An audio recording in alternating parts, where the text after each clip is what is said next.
Introduction. Sarah had spent 3 years with her partner before she realized she had made an abominable mistake. She had been lied to, humiliated in front of her friends and family, cheated on, and heartbroken. She doubted her judgments and instincts, felt alone, and couldn't imagine being able to trust again. How did she finally come to this realization? She started to pay more attention to her partner's body language and nonverbal cues than she did to the words that came out of his mouth. Many of us feel the ability to read people is a superhuman skill that is out of our reach, something that is saved for fictional characters such as Sherlock Holmes. If you have seen the latest series, Benedict Cumberbatch does an incredible job of portraying Sherlock's awkwardness in social situations.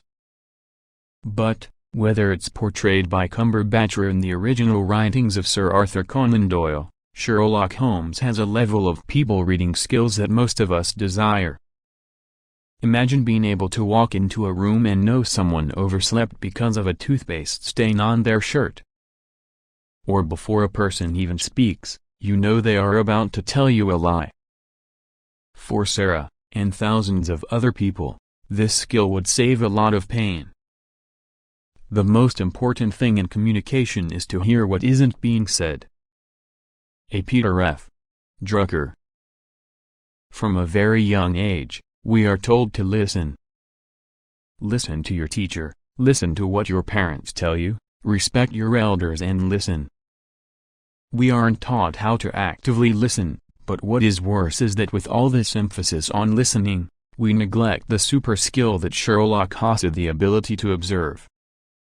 You may have seen various statistics on the importance of body language, but one of the most significant studies comes from Professor Albert Mehrabian. His research in the 1970s showed that only 7% of our communication comes from the words we use. Body language accounts for 55%, which may not surprise you. However, 38% of our communication is conveyed by our tone of voice and pitch. Mehrabian himself explained that the 7:38-55 ratio was seen when people were talking about their emotions.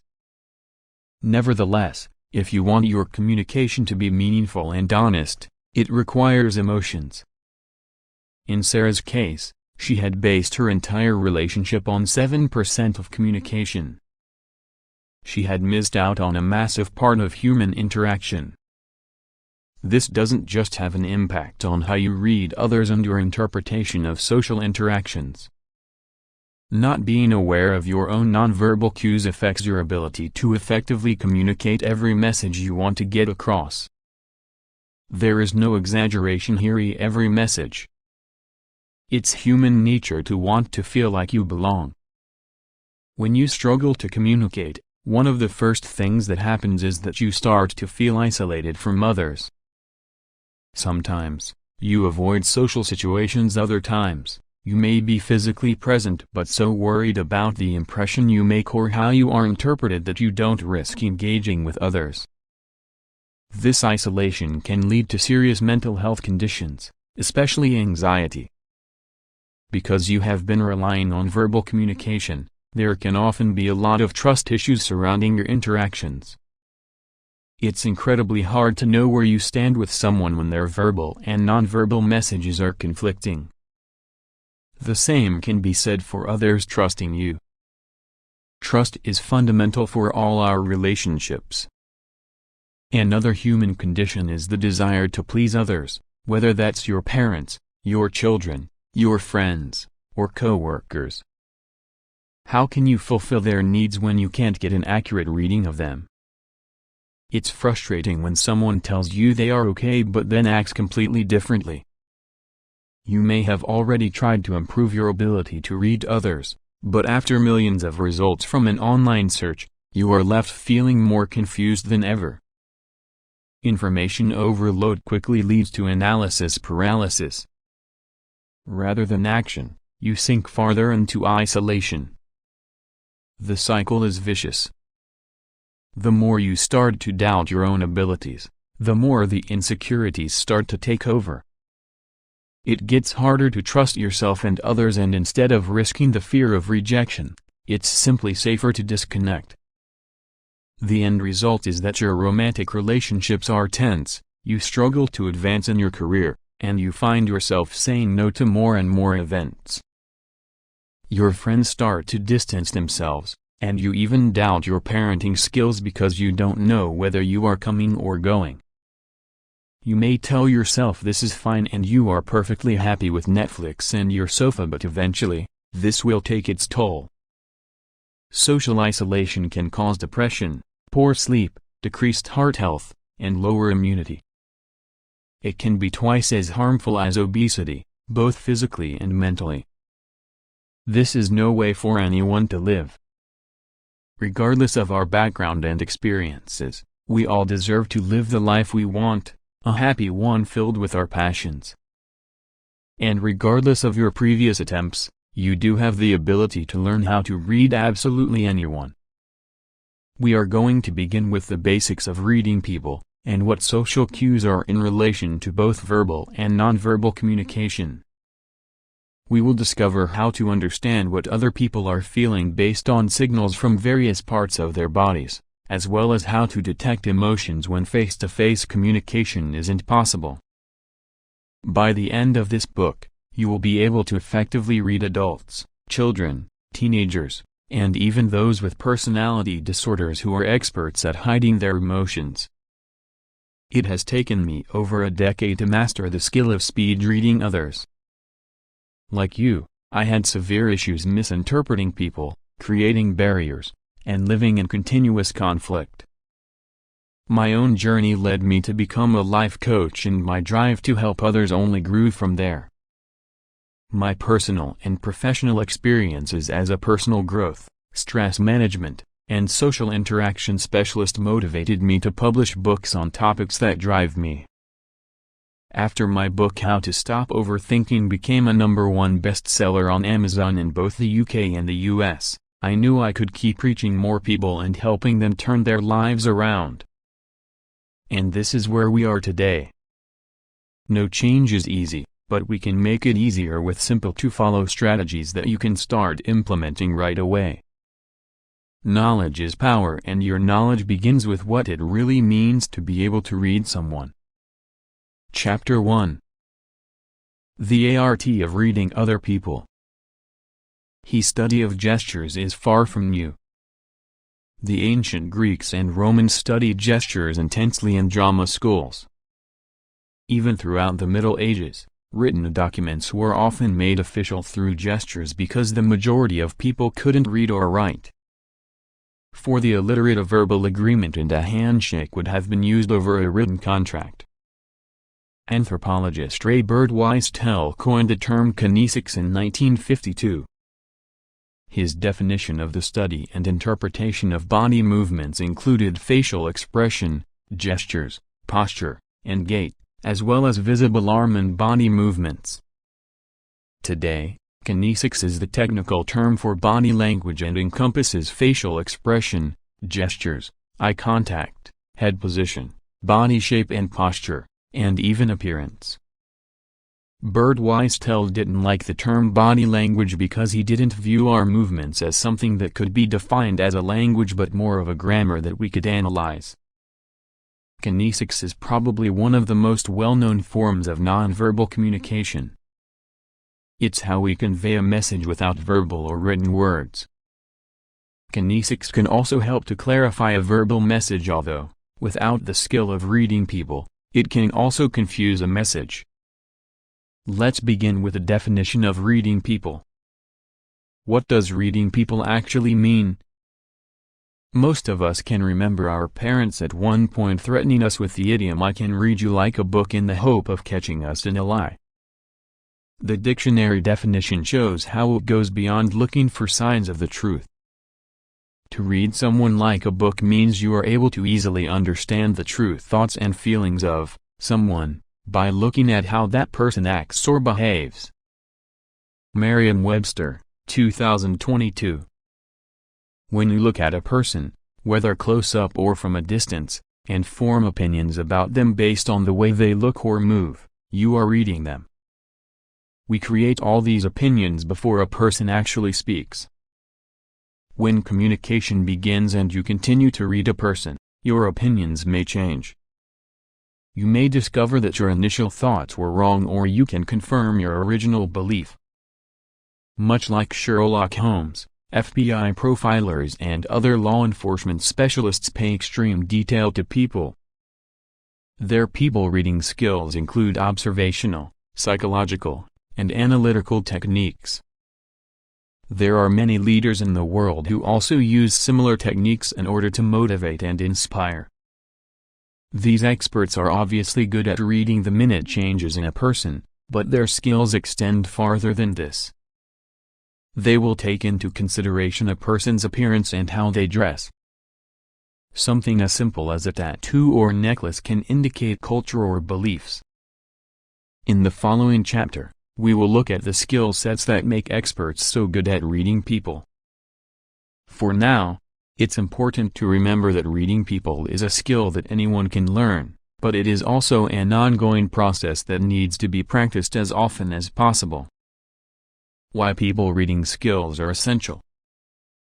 Have you ever walked up to a professor, co-worker, or boss to ask a favor and had your head bitten off for no apparent reason? It's not like you were asking for a kidney, but the response shocked you. At the most basic level, learning how to read people helps prevent you from approaching a person or situation in the wrong way. Being able to read people means you know when it's the right time to ask for something and when it is better to steer well clear of them. It helps you see when someone might be feeling emotional or when they need help. When you can recognize another person's emotions before they speak, you can prepare yourself so the conversation becomes more productive. If you can see that a person is sad or depressed rather than being antisocial, your reactions are different. You don't feel negative towards them. Instead, your level of empathy increases and you offer support. This is such a crucial skill because you are able to adapt your communication in a way that makes the other person more likely to receive it. And this isn't just necessary for our social interactions. Life at home becomes so much easier when you can read the best time to bring up certain matters. Take teenagers and toddlers, for example. The energy levels of a toddler are often all over the place. When a parent can see that their child is tired, nervous, or preoccupied, there is little point in asking them to tidy their toys unless you want to risk a tantrum. You wouldn't want to talk to a teenager about sex or drugs when they are agitated or stressed out about exams. Teenagers are notorious for not talking about their feelings.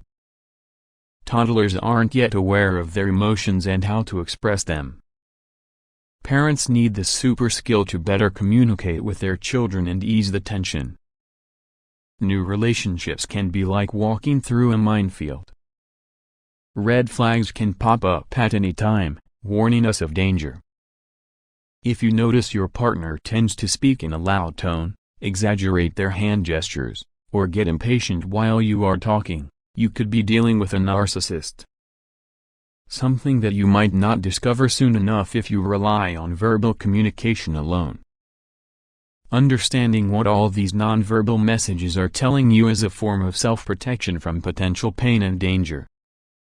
It allows you to get better at trusting your instincts and creating relationships with various people that are genuine and meaningful. Because, in general, we are not very good at reading people or their emotions, by improving our skills, we can help those who aren't as good at or comfortable expressing their emotions and with overall communication. If you can see that a person is shy or feeling awkward just by looking at them, you can adapt your body language to help them feel safe and relaxed. This way, the conversation is more likely to flow in a positive way and they are more inclined to open up. Sharing emotions increases empathy and trust. Life is so much more fulfilling when we are able to improve how another person is feeling rather than making them feel worse. Your nonverbal communication can show others that you are listening, paying attention, and engaged. This makes others feel special and respected.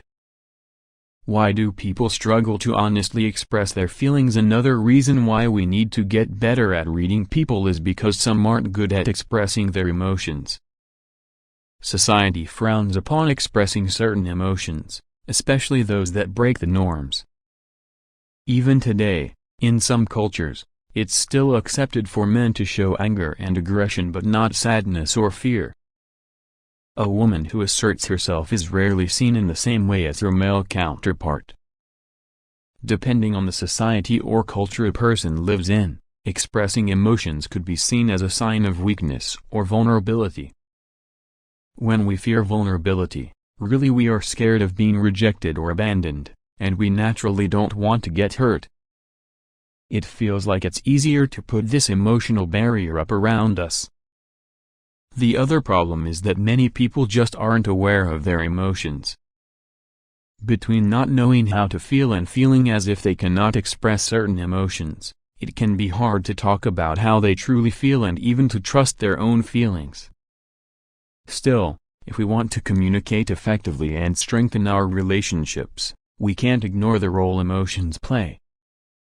We are seeing improvements in emotional awareness with the promotion of emotional intelligence. But until we change our way of thinking, we have to rely on our people reading skills for the full picture. Years ago, I was at a party talking to a group of men, all laughing and joking about the antics they go through with their children. The mood was relaxed, and by watching the people in the group, I could see that everyone was comfortable with the level of sharing. Someone then changed the conversation to their partner, still joking, and most of the group continued to laugh and nod in agreement. One man, however, didn't. His gaze moved to his hand and his thumb rubbed the area where a wedding ring used to sit. The crow's feet around his eyes faded and a small frown appeared. Reading these signs, I knew that his marriage had ended, and probably fairly recently. From here, I was able to change the topic of conversation again so that he didn't have to keep listening to stories that would cause him further pain. It felt good and motivated me to learn more about this invaluable skill. Assessing your people reading skills. So, how good are your current people reading skills? Let's use this final section to gauge how good you are and where you can improve. Remember, there is no pass or fail here. It's just to get a baseline. 1. How often are your first impressions accurate? A. Always A, most of the time A, sometimes A, hardly ever. 2. How often do you pick up on subtle jokes? A. Always A, most of the time A, sometimes A, hardly ever. 3. How observant do you think you are? A. Extremely A, somewhat A, not very A, not at all. 4. Can you spot when someone is acting differently from usual? A. Definitely A, in some situations A, not often A, I don't know what is considered usual. 5. How much of a conversation do you spend doing the talking? A. 25% A, 50% A, 75% A, 100%. 6. What does it mean when somebody leans away from you? A. They are scared of me. A. They are drawing a conclusion about me. A. It's a negative reaction but I'm not sure what. A. I don't know. 7. What part of the body will the person rub if they are lying? A. Their eyes. A. Their forehead. A. Their nose. A. Their lips. 8. Which do you consider more positive? A. Palms facing down. A. Palms facing up. A. Palms in their lap but closed. 9. How long is the ideal amount of eye contact? A. Around 1 second. A. 3 seconds. A. 5 seconds. 10. Which of the following statements do you think are true? A. Men and women have different nonverbal cues. A. There are some universal nonverbal cues. A. Nonverbal cues change with age. A. Culture can play a difference in body language. In this chapter, you have discovered that reading people's movements and behavior, not just hearing their words, is highly beneficial to your personal and professional relationships. While it sounds like a skill reserved for gifted people, it is something that you are more than capable of doing. All you need is the right information and practice. Before jumping into the next chapter, check out it on the self-assessment quiz. The first 5 questions are subjective and will help with self-awareness. Here are the answers for questions 6 to 10. 6. Generally, when someone leans away from you it is negative. 7. They will rub their nose, and you will discover why in our chapter about lying. 8. Palms facing up is a positive sign. 9. Experts believe 3 seconds of eye contact before breaking away is ideal. 10. All of the statements are true. Chapter 3. Verbal cues, reading between the lines. It may be that we take the voice for granted. Just look at the Little Mermaid, who was so quick to give it up. The ability to speak requires language skills that we develop in our early years, but what about the physical side of speech? To utter just one phrase takes 100 muscles in the lips, tongue, jaw, neck, and chest. Morris, 2019. How we say words provides the listener with an abundance of information, especially relating to mood and feelings. Even an introductory hello can express pleasure, happiness, boredom, anger, sadness, aggression, dominance, or sarcasm. Depending on the tone, you could hear irony or affection. What's more, with practice, you will be able to detect the intensity of these emotions. Going back to baselines, the average conversational voice produces 60 decibels, when 3 feet apart. Quiet speech sits at around 35 to 40 decibels, whereas shouting produces 75 decibels.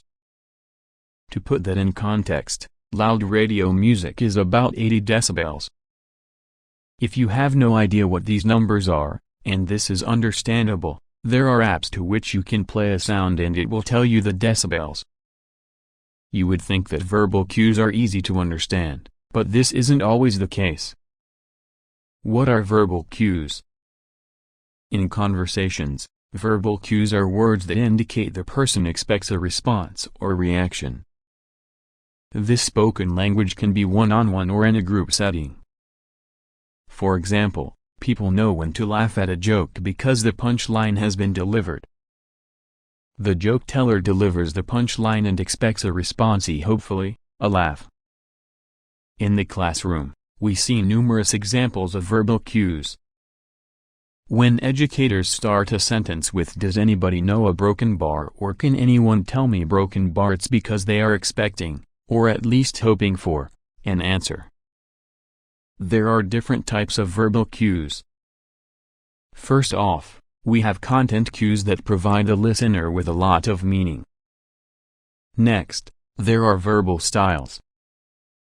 The 4 basic styles are passive, aggressive, passive-aggressive, or the all-time prized assertive style. Let's take a brief look at these styles. A. Passive. Passive communicators may struggle to express their feelings, and they avoid conflict. They may act indifferent and struggle to say number. A. Aggressive. The volume will be louder, and there will be more criticism and attacking. They will be quick to give commands but not so quick to listen.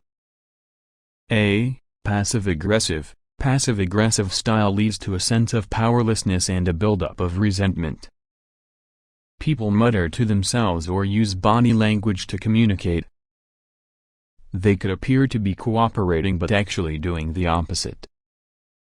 A. Assertive. Communication is open and people are able to express their wants and needs, and balance this with the wants and needs of others. Two other styles that need to be understood in more detail are direct and indirect verbal cues. The beauty of direct verbal cues. Direct verbal cues leave little room for misinterpretation. They are clear and specific requests and prompts that indicate what the listener needs to do or how they should respond. Here are some examples. A. Open your textbooks to page 97. Students know that they are expected to open their books and prepare for learning. A. I want you to fold the laundry. A family member understands what their responsibility is.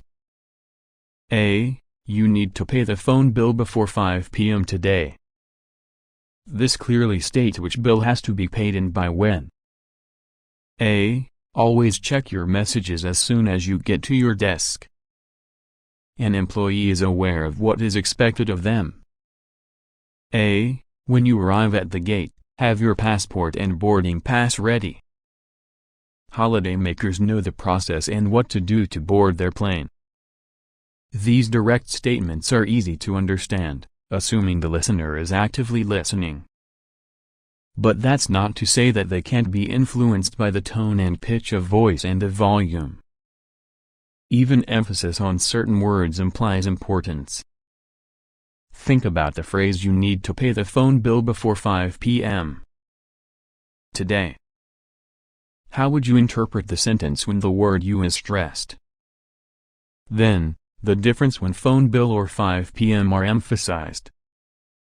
As we work through the chapters, we will understand more about how our voice can help us to read people. For now, let's look at the more subtle indirect verbal cues. Indirect verbal cues and examples. When people use indirect verbal cues, the expectation is not as obvious. The phrase may be in the form of a hint or a question. There could be ambiguity. With indirect cues, the listener is more responsible for delivering the right response because they have to sift through the vague message. We'll start with paying that bill. A. Are you going to pay the phone bill by 5 p.m? The listener understands that a bill needs to be paid by a certain time, but it lacks clear instruction. A. You choose a restaurant but make sure it's not too expensive. People's opinions of expensive will vary. A. You have tidied your room, what else were you supposed to do? A child understands they are missing something but they don't know what.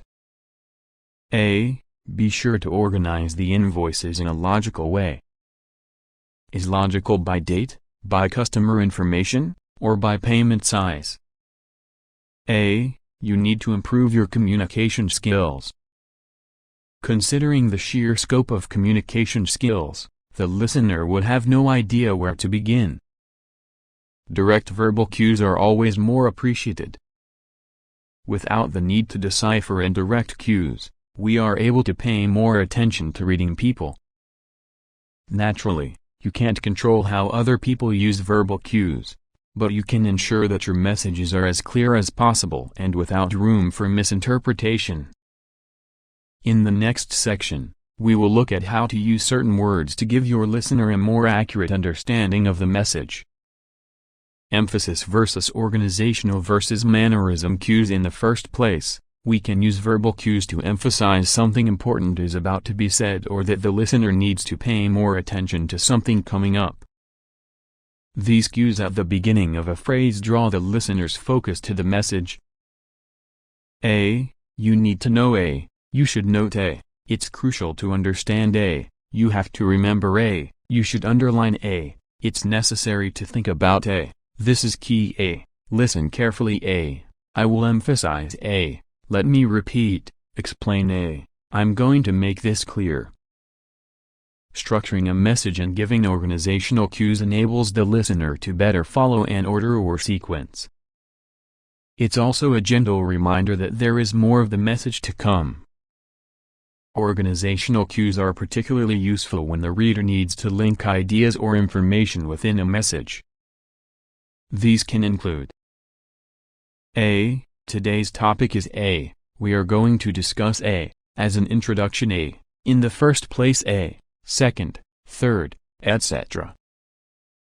A, next a, then a. Our main points are a. Headings we will discuss include a. The result is a. In this order a. In conclusion a. In summary a. Let's recap, review.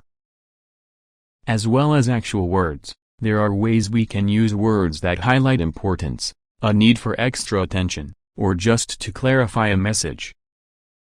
These are what we call mannerism cues. One of the most common mannerism cues is when a speaker repeats a word or phrase for emphasis.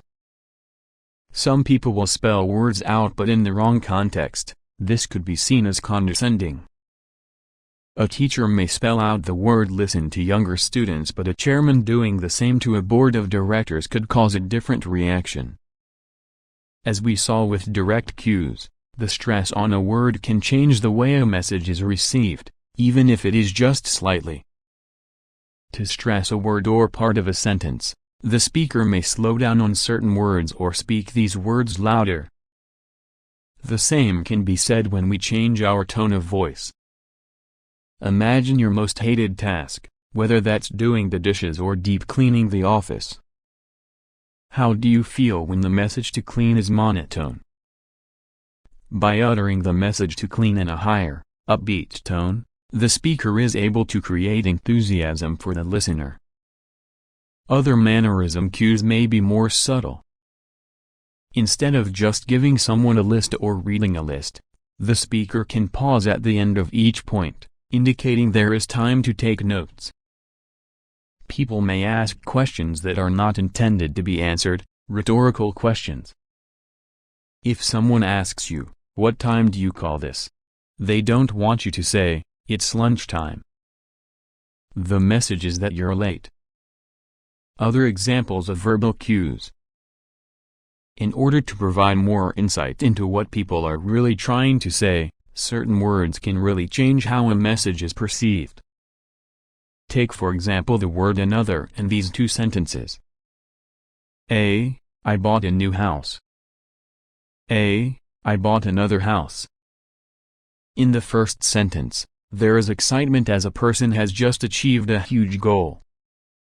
In the second sentence, the speaker wants to emphasize that this isn't their first house. They want the listener to know that they have the financial means to own more than one house, and the word another is an intention to boost their image. Pronouns also give away a lot about the message we want to portray, so much so that James W. Pennebaker, social psychologist and language expert, was able to write an entire book on the subject. In The Secret Life of Pronouns, What Our Words Say About Us, Pennebaker highlights a study that showed people who use the pronoun I more frequently come across as warmer and more honest. Those who use it less frequently appear to be more confident. Action words can give away snippets of a person's personality. Using the words decided and chose indicates that somebody has taken the time to consider various options, weighing up the pros and cons before coming to a conclusion. The statement suggests the person isn't impulsive. It sounds too extreme to make that much of a difference until you compare two sentences. A. I went for the new Samsung phone. A. I decided to go for the new Samsung phone. It's subtle, but the difference is still there. Then we have word cues that could be more commonly used by different cultures or depending on familiarity. Hearing the word chill lets us know that we are causing too much tension. Seriously, depending on the tone, could be questioning someone else's comments or asking for confirmation. The final example of word cues comes from the film Notting Hill, as I love cultural differences when it comes to communication and cues. As Hugh Grant is trying to climb the gate into the park and slips, he says, "Whoopsie daisies," and Julia Roberts starts to tease him. This very British expression is often used when a mistake has been made, or more commonly, when a child falls. You may be wondering why these verbal cues are necessary to improve your people reading skills, but it's all part of the bigger picture. To successfully read someone, It's not just about looking at one part of communication, it's about piecing it all together and easing out the discrepancies, especially between verbal and nonverbal communication. Let's recap these verbal cues before moving on. Direct, specific phrases to achieve a response or action. Please wash your hands before entering. Indirect, vague phrases that leave the listener trying to decipher the appropriate response. Why do you want to work for this company? Emphasis, warn the listener that attention is needed. The key thing to remember is a broken bar organization, to inform the listener of an order or relationship between ideas. After covering X, we will move on to Y. Word cues, to provide more clarification, emphasis, or personality insights. To end a conversation. Well, it's been great seeing you. Use your downtime to identify verbal cues the next time you watch an episode of your favorite series. Try to pay closer attention to verbal cues. Can you now identify them and what their intended uses are? After learning about the power of words and discerning what the other person wants to say, it's time to pay attention to what speaks louder than words, social cues. In the next few chapters, you'll learn how to spot, pick up, and understand the different types of nonverbal cues. Chapter 4 Part 1. Digging deeper into social cues, the face know not to judge a book by its cover, but our initial impressions of someone occur so quickly that it's not easy to control. Have you ever wondered how long it actually takes to make certain judgments? One study, conducted by psychologists Janine Willis and Alexander Todorov, showed that we make judgments about a person in just 1/10 of a second. In such a short period of time, participants in a study were able to accurately label traits of a person from a photo. Wargo, 2006. The photo was of different people's faces. Prior to looking at what parts of the face give away so much detailed information, it's important to understand the full scope of nonverbal communication. Nonverbal communication defined. Nonverbal communication is the act of conveying information without the use of words. Oppha Dictionary of Psychology, ND. These social cues are exchanged through our body language and expressions, but they can often be misread or missed altogether, causing difficulties in communication. Being able to recognize social cues will help with people reading because it gives you the opportunity to understand another person's thoughts or feelings. This may not sound like a big deal, but very often, a person will try to hide their thoughts or feelings, or their verbal message will go against what their social cues are telling you. These cues give you a better reading of how engaged a person is. There are different types of social cues that we are going to look at throughout the following chapters. For an overview of what to expect, the main types of social cues are: the face and facial expression.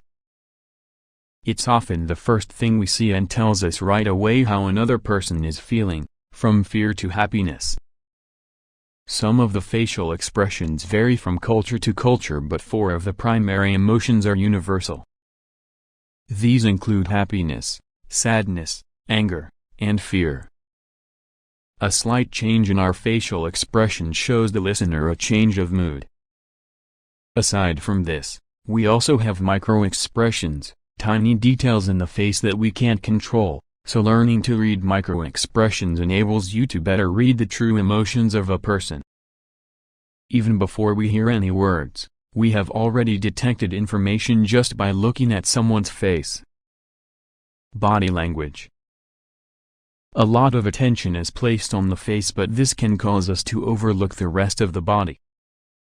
Our posture, or how we hold our body, can support or contrast a verbal message. The angle of someone's body indicates their level of engagement. Our hands and the gestures we make with them have an awful lot of meaning behind them, and this can very much depend on culture. The same can be said for touching. Some cultures are naturally more physical than others, and even the area of the body being touched gives away more meaning. Tone and pitch of voice. The voice changes depending on the situation, the mood, and even our sense of urgency. To express importance or urgency, we often talk faster. When our tone is stronger, others gain a sense of approval or detect some enthusiasm. A raised tone of voice is frequent when we are asking a question. When the tone of voice is slower and a pitch or two lower, we may interpret this as a lack of interest. Matched with other social cues, it could be a sign of a lack of confidence.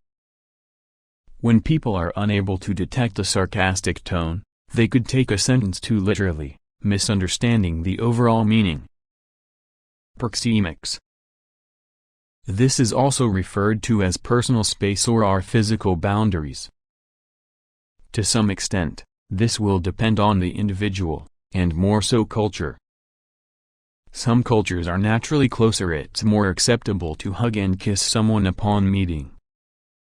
They will even stand closer in conversations. Other cultures are used to being more distant, and this doesn't imply that levels of interest differ. Even two people from the same culture and area can have preferences regarding personal space. You may have experienced that awkward moment when someone goes to hug you and you try to duck out of the way. We will look at specific physical boundaries later on. Haptics. Touching as a form of nonverbal communication is known as haptics, and it can convey sympathy, comfort, familiarity, and a whole host of other emotions. Used the right way, touch can express concern, and it's a very nurturing form of nonverbal communication. However, this is generally more so for women. Men, and more so those of high status, may use physical touch to invade another person's space with the aim to assert power over them.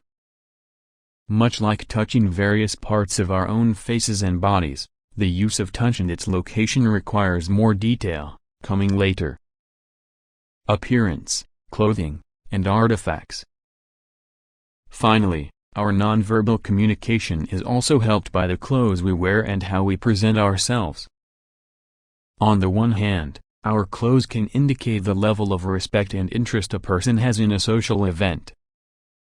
If someone turned up to a business meeting wearing jeans and a t-shirt, it doesn't come across as if they take things very seriously.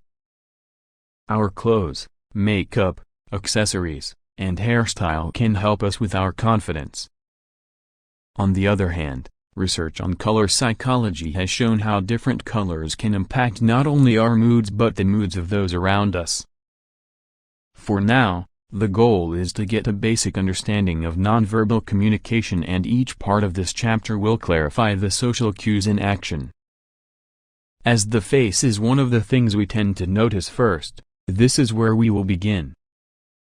Reading facial expressions. To be able to read faces, you first need to be able to understand different micro-expressions. Micro-expressions are involuntary facial expressions that accompany an emotion and cannot be faked. A micro-expression is so fast it can last as little as 1/2 to 4 seconds. So how can you get good at reading these micro-expressions? Apart from paying close attention due to the speed, here are some signs. The surprise micro-expression. The eyebrows will be extremely raised and often curved, with the skin above tense. Wrinkles will appear on the forehead. Eyes will be wide open with plenty of white visible. The jaw drops but without any tension. Another version of the surprise micro-expression is the eyebrow flash, a quick raising and lowering of the brows that is more common among people who are more familiar with each other. The fear micro-expression. The eyebrows are raised but not to the extent of the surprise micro-expression. There will be wrinkles on the forehead, too, but more in the center of the forehead. While the eyes are wide open, there will be more of the upper wides visible. You will notice tension in the lips. The disgust micro-expression. The eyes are narrow while the eyebrows are lowered. As the cheeks rise and the nose tenses, it's common to see lines joining each side of the nose to the corner of the mouth. Sometimes, the upper teeth can be seen. The anger micro-expression. The eyebrows are lowered and drawn together, which causes vertical lines between the eyebrows. The eyes appear hard and the nostrils are flared. The lips are pressed close together with the lower lip being tenser. The corners of the mouth point downwards, and if the lower jaw sticks out slightly, the mouth may appear square. The happiness micro-expression. The corners of the lips are pulled back and up, sometimes the teeth are visible and other times not. There will be lines from the nose to the corners of the lips. The cheeks will be raised too. The way to tell genuine happiness from fake happiness is to look for crow's feet around the outside of the eyes. The sadness micro-expression. Despite being the longest-lasting micro-expression, it's one of the hardest to spot because facial changes are smaller. The inner corners of the eyebrows are slightly pulled in and up. The jaw rises and lips pout as the corner of the lips are pulled down. The contempt micro-expression. Contempt or hate is shown by raising one side of the mouth, and it may be accompanied by the same eyebrow being slightly raised. A good tip to know is this is the only micro-expression where the face isn't symmetrical. Of course, there are more than the essential micro-expressions, but these are the best place to start. The following are slightly more complex, and once the micro-expressions are easier to recognize, the tiniest differences can be spotted. It is suggested that aside from the previous 6 universal facial expressions, there are 12 more. A. Amusement. The jaw may be lifted with the head slightly back, and there will be crow's feet around the eyes as the muscles tighten, whereas around the mouth, the muscles will relax and the mouth open. A. Awe. The eyes are wide open, combined with the inner eyebrows being slightly raised.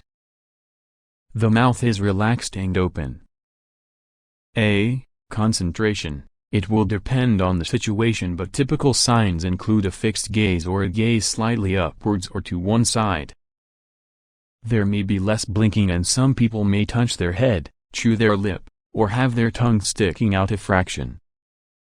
A. Confusion. You may notice one eyebrow raised higher than the other, but confusion is more likely to be seen in the nose and forehead. These parts of the face tend to be scrunched up or wrinkled. A. Contentment. The facial expression is the same as happiness. The main difference between the emotions is that happiness is in the moment and contentment is long-lasting with a greater sense of peace. A. Desire. The love and lust eyes can be very useful to understand. When somebody looks at your facial features, it indicates a more romantic interest. When the gaze is on your body, it's lust. A. Disappointment. The eyes may seem sad, even crinkled, and the head a little lower. A person's lips could be pursed and exhalation may seem purposely louder or exaggerated. A. Doubt. One or both eyebrows may be raised, causing the forehead to wrinkle. The head may be tilted with one side of the mouth pulled slightly to one side. Some people touch or stroke their chin. A. Elation. Pupils are bright and the eyes appear open with crow's feet. The corners of the mouth will be raised and the teeth sometimes showing. Joy is often accompanied by laughter or squeals of excitement. A. Interest. A person will have a genuine smile, they will be making eye contact, and possibly leaning in towards you. They will make sounds to confirm their attention such as and oh yes. A. Pain. The eyes will be squeezed, even squinting with the eyebrows lowered. The nose may be wrinkled and the upper lip will be raised. You may notice tension in the lips too. A. Triumph. the gaze is fixed and the head is slightly raised. There will be signs of a smile. One of the differences between happiness and triumph is that this expression often comes with signs of relief because the challenge has been achieved. When breaking down facial expressions, we can look at the eyes, the nose, and the mouth individually. Starting from the top, the gateways to the soul are of huge importance. Increased blinking. Not quite rapid blinking but more than the baseline. Think of this as a sign of someone trying to pull the blinds down gently. There isn't a great deal of interest in what you are saying or what is being said is totally unbelievable. Eyelid twitching. Normally, this is a sign of the nervous system being overloaded. Either you or the person you are talking to is laden with stress. Rubbing between the eyes. People touch this fleshy part of the skin between the eyebrows when they are stressed and sometimes when they are exhausted and need a break. Eyes that are angry and sad. Lowered eyebrows. This is a sign of dominance, but if the lowering is brief, it may be that a person doesn't believe you. When the eyebrows drop really low, it can imply weakness or insecurity. Crying. It sounds obvious but you should look out for fake crying. The absence of tears, nose touching, and swallowing are signs that the emotions aren't real. The angry stare. There is little to no blinking with a long hard stare. The head may be tilted downwards slightly and the eyebrows lowered. Slow eye movements. The more tired a person is, the slower their eyes will move. Rolling eyes. An eye roll may come before anger cues. There could be a disagreement, conflict, or the attitude of whatever. The signs of fear. Wide eyes. While it could be a sign of surprise, it's more related to fear. When our eyes widen, our visual periphery increases so that we can see more danger. Pupil constriction. When pupils constrict, our vision focuses and images are sharper, again, helping us see signs of danger. Reduced blinking. The average blink rate is 26 to 20 per minute. Less than that may be because a person is paying more attention to their environment, as if on high alert. Of course, this may also happen when you stare at a screen for too long. Eyebrow arching. Arched eyebrows, far longer than a flash, point to an unwanted surprise. Other cues for the eyes. Glazed eyes. The distant look in someone's eye indicates that they are lacking interest and possibly bored. On the other hand, they may be tired or deep in thought. Squinting eyes. If a person squints their eyes when you are talking, it's a good idea to explain things further. They are probably trying to process information and may not believe you. With lowered eyelids, the person may be on the verge of anger. Looking away. Confident people look in any direction. Someone who looks away may be shy. With hunched shoulders and a lowered chin, this cue may be seen as weakness. Darting eyes. When the brain looks for an escape route, the eyes shift. A person could be processing negative information or feel doubt, anxiety, or fear. Glasses. Glasses are often seen as a sign of intelligence and can make a person appear more attractive. Glasses, like eye makeup, bring more focus to the eyes. Impressively, you can actually control where people look. If you have an object in your hand, such as a pen, keep the pen at head high. Once a person focuses on the pen, lift the pen up and notice how their eyes follow the pen. The same happens with left to right movements. This is helpful because you can direct people to look at things that are important. Considering how valuable our eyes are in nonverbal communication, it makes sense that you should take care of them and have regular checkups. More importantly, the eyes can tell you a lot about your health. For example, yellow whites are because of jaundice and a cloudy eye lens is due to cataracts. Other health conditions include dots of blood in the eye that could be a sign of diabetes. A gray ring around the outer cornea might suggest high cholesterol, and thin blood vessels may be from high blood pressure. Symptoms of some cancers may first appear in the eyes. Don't forget to look at what the eyebrows are doing. Surprise normally comes with raised or arched eyebrows. The neutral position supports happiness, but when the eyebrows start to drop, it's because the person is feeling sad. When eyebrows are tight and knitted together, it could be a warning sign that the person is angry. You may not think that the nose can give away too much detail. Realistically, apart from wrinkling, there isn't a great deal of movement, which is why it's necessary to pay attention to how we touch our noses. The nose knows. It is estimated that our noses can pick up 1 trillion different smells. Smells can change our mood and even affect our interactions. Each of us has an individual odor that can change when we experience fear or stress. While we don't actively go around sniffing people, our nose has the power to feed us information.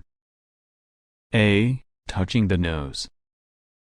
Touching, rubbing, or scratching suggests uncertainty, stress or anxiety. If someone turns away to touch their nose, they may be tense. A. Nose brushing. A light brush with your index finger, even at various times, indicates psychological discomfort or they feel dubious about something.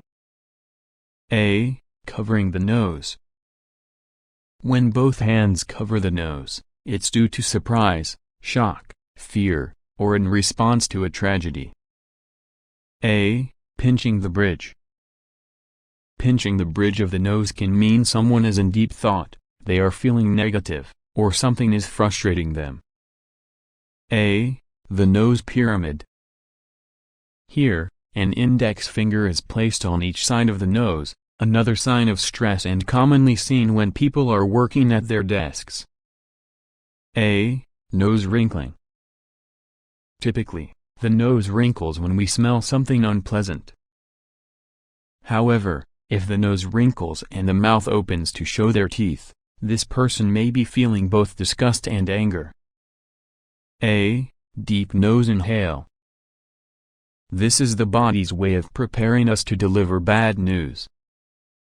Less than a couple of inches farther down, the mouth gives away a smile, disbelief, flirting, and even manipulation. Messages from the lips. The universal and most genuine of smiles is called the Duchenne smile, which can be recognized by the crow's feet that accompany it. When a person gives you a half smile, it's because they are trying to get away with something. But that subtle slight smile with eye contact is a sign of seduction. The closed lips smile may simply be because someone is shy of their teeth, but if you notice pursed lips and pulled back corners, they may be trying to cover their anger with happiness. It's not just smiling that gives away our emotions. Here are some other cues to watch out for. A. Pursed lips. Tightly pressed lips or sucking on the lips points to stress and possibly a person who is trying to control their facial expressions and emotions. A. The mouth shrug. A brief upside-down smile implies a person has nothing to say on the subject or that it's not relevant to them, especially when combined with a shoulder shrug. In some contexts, it's a sign of bravery and humbleness. A. The upside-down smile. This person is unhappy, angry, or feeling low or depressed. A. Lip biting. If it's the upper lip, it's a sign of anxiety. If it's the lower lip, it's sexual playfulness. A. Pouting. Be careful of this potentially manipulative cue as it is used when people don't get their way. A. Parting lips. This is an excellent cue to be aware of because it shows that someone is ready to talk.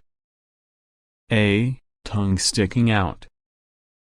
Most of the time, this is a playful gesture when accompanied by a slight smile. Children will often scrunch their noses while sticking out their tongues to express dislike. When the tongue is sticking out to the side, it's a sign that someone is concentrating. A. Tongue sloshing. The mouth is open and the tongue moves from side to side. Sometimes it has a calming effect and other times it's a sign that someone is thinking before they speak. A. Touching lips.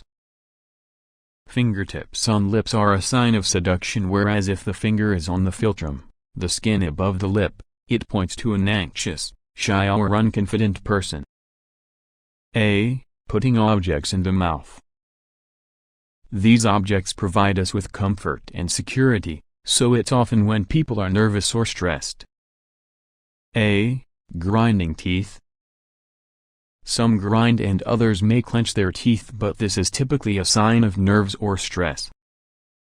Frequent lip licking is another sign and may accompany the teeth grinding, clenching. A. Covering the mouth. Although this might be a sign of shock or surprise, again, look out for the clusters because the person could be trying to hide something from you. Finally, pay attention to the air gestures. The majority of people breathe through their noses, so when air is taken in by the mouth, it's a deliberate behavior. Small gasps of air could be from frustration or pain. But when that gasp is larger, people are shocked. A cathartic exhale, when the cheeks are full of air and the lips are tight, is a sign that stress has passed. Can you recognize a genuine smile? Never assume that an exaggerated fake smile is easy to spot. There are 43 muscles involved in smiling, and just the subtlest of movements can change the message behind the smile. Furthermore, of the 19 different types of smiles, only 6 happen when we are enjoying ourselves. Gorvit, 2017. Here are some of the most common types of smiles. The Duchenne smile. This is the most genuine smile we have and involves many facial features so that the whole face seems to light up. The muscles around the corners of the lips are lifted, but the muscles around the eyes are also tightened, creating the crow's feet on the outer corners. This lifts the cheeks up. This smile makes you look more authentic, friendly, and trustworthy. Reward smiles. In interactions where there are positive feelings and/or behaviors, the muscles in the mouth, cheeks, eyes, and eyebrows engage, which triggers the release of dopamine, our reward chemical in the brain. The behavior of the giver or receiver is reinforced. Social smiles. Here, we begin with one of the smiles that are considered a non-enjoyment smile. They are the type of smile you would give someone as you walk past them in the street. They are still friendly but may be a little strained, and you won't see the same activity in the eye muscles as the previous types. Dominant smiles. People may use this type of smile when they want to display their status or confidence. It can also be used in a condescending or boastful way and may also be seen as a nonverbal threat. In many ways, it is similar to the Duchenne smile, but the lips will be asymmetrical. Other clusters include a lip curl or an eyebrow raise. Embarrassed smiles. Those moments when you embarrass yourself could be accompanied by a smile with tight lips. It's easier to spot when the head is tilted down and the gaze looking away, almost in discomfort. There may be some face touching too. Polite smiles. Like social smiles, polite smiles aren't necessarily fake, but they don't carry the same warmth and emotional encouragement as Duchenne smiles or reward smiles. Polite smiles can be seen in the mouth but not in the eyes, and are used in situations where a pleasant expression is required but the person still wants to keep some distance. Qualifier smiles. A qualifier smile also uses the muscles around the mouth but not the eyes. The difference between the polite smile and this type is that it is used when being critical or giving bad news. Because the smile is often used with the head tilting down or sideways, it may come across as a smile giving mixed signals, possibly even a condescending look. Panem smiles. You may be able to imagine from the name that this smile comes from the flight attendants who lead the way in forced customer service smiles. You will be able to see the tension in the mouth with the corners almost too high. If you look closer, the left side will be slightly higher. The teeth are also exposed. Lying smiles. This could be one of the more difficult smiles to detect because it uses the same muscles as the Duchenne smile. The trick is to look for tiny cluster gestures that are associated with disgust, sadness, or fear. Flirtatious smiles. A lovely smile to receive, the flirtatious smile is slight because a full-on Duchenne smile is too much. It will be combined with a head turned to one side and the chin tilted down a fraction. In some situations, there will be a suggestive raised eyebrow. Wistful smiles. The wistful smile is reserved for those moments when we are looking back in time with longing or regret, and the emotion is often seen in the eyes. It's this type of smile that appears when we are sad, grieving, or even in pain. Aside from the eyes, look for upturned lips and a closed mouth. Starting with the person in the mirror. There is no point in reading these signs and waiting for your next interaction to try to identify the smile type. Our brains are too full and we often forget. Instead, take a mirror and think about the following statements and the emotion they create as you look in it. Go back over this chapter and check the muscle actions to reinforce your learning. Begin with a relaxed face so that you have an idea of your baseline. A. Think of the last time you had a great time with a friend or family member. A. Imagine the scene in your favorite emotional film. A. Someone has just cut you off on the highway. A. Think of one of your creepiest fears: a broken bar it's on the floor next to your feet. A. The volume of the TV explodes when you turn it on. A. Someone has just cracked the worst sexist joke. A. You smell that one food that makes your stomach churn. The more you can practice recognizing your own facial expressions and those subtle changes around the mouth, nose, eyes, and eyebrows, the quicker you will pick up on what others are telling you through their facial expressions. This skill will make it easier to look at the entire body to detect and interpret body language in everyday interactions and situations. Chapter 4 Part 2. Digging deeper into social cues, the body. T's happened to most of us, a sudden change in someone's attitude or demeanor.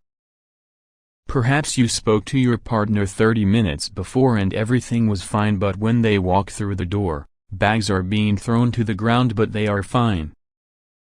Do you back off and give them space or probe further and risk getting your head snapped off?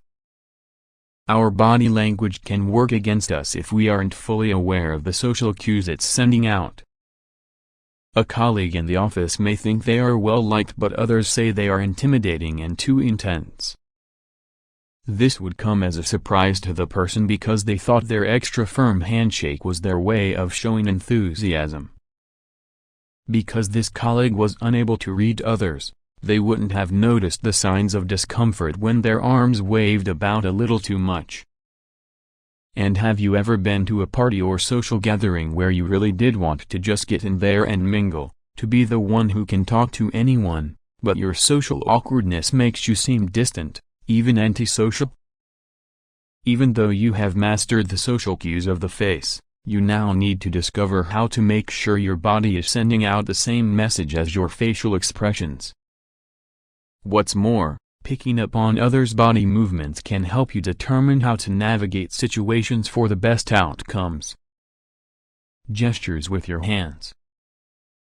Let's start with some of the more obvious hand gestures, which unfortunately require more care when dealing with people from different countries and cultures.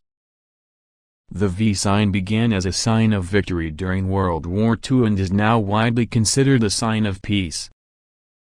When you flip your hand around, you may be signaling the number 2 in Spain, but in the US and Commonwealth countries, it's as bad as giving someone the middle finger.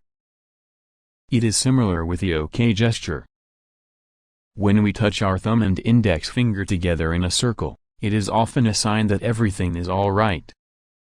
That is, unless you are in some parts of Europe, when it's a sign that you are nothing or worthless, and in South America, the same gesture is vulgar. The thumbs up and thumbs down are generally seen as signs of approval or disapproval. The thumbs up in Italy, Greece, Iran, and Iraq would be an insult. Hand gestures vary so much from culture to culture, it's wise not to use them unless you are 100% sure of your audience and that you aren't going to offend anyone. At the same time, try not to be offended if someone uses an inappropriate hand gesture without scanning the room for cultural differences beforehand. A. Fist clenching. Tightening the fists is a sign of anger or tension. When combined with deep breathing, it could be a sign that a person is trying to calm down. A. Openness. Hands are facing upwards and are at a 45-degree angle. Imagine you are literally laying something on the table. This gesture also suggests innocence. A. The low steeple. Also known as the Angela Merkel hands, this gesture shows that someone is listening with confidence. A. The basketball steeple. Palms are facing each other, thumbs are pointing upwards, and there is enough space between your hands for a basketball. It's a good gesture to get people on your side. A. The head grab. Both hands are behind the head with the elbows facing outwards. It's a display of dominance, importance, and confidence. A. The hand purse. All fingertips of one hand are touching, the palm is facing upwards, and the hand moves up and down. Usually the downward action occurs with keywords to express something good. The significance varies across cultures. In Spain, it means a lot of something. In Malta, it's used with sarcasm, and in France and Belgium, it expresses fear. A. Hands held behind the back. This is an authoritative stance often seen with law enforcement. When the chest is puffed out too, this person feels very confident. A. Hiding hands. This can indicate that a person is trying to hide something, whether that's behind their back, in pockets, or buried in lap. A. The provoking beckon.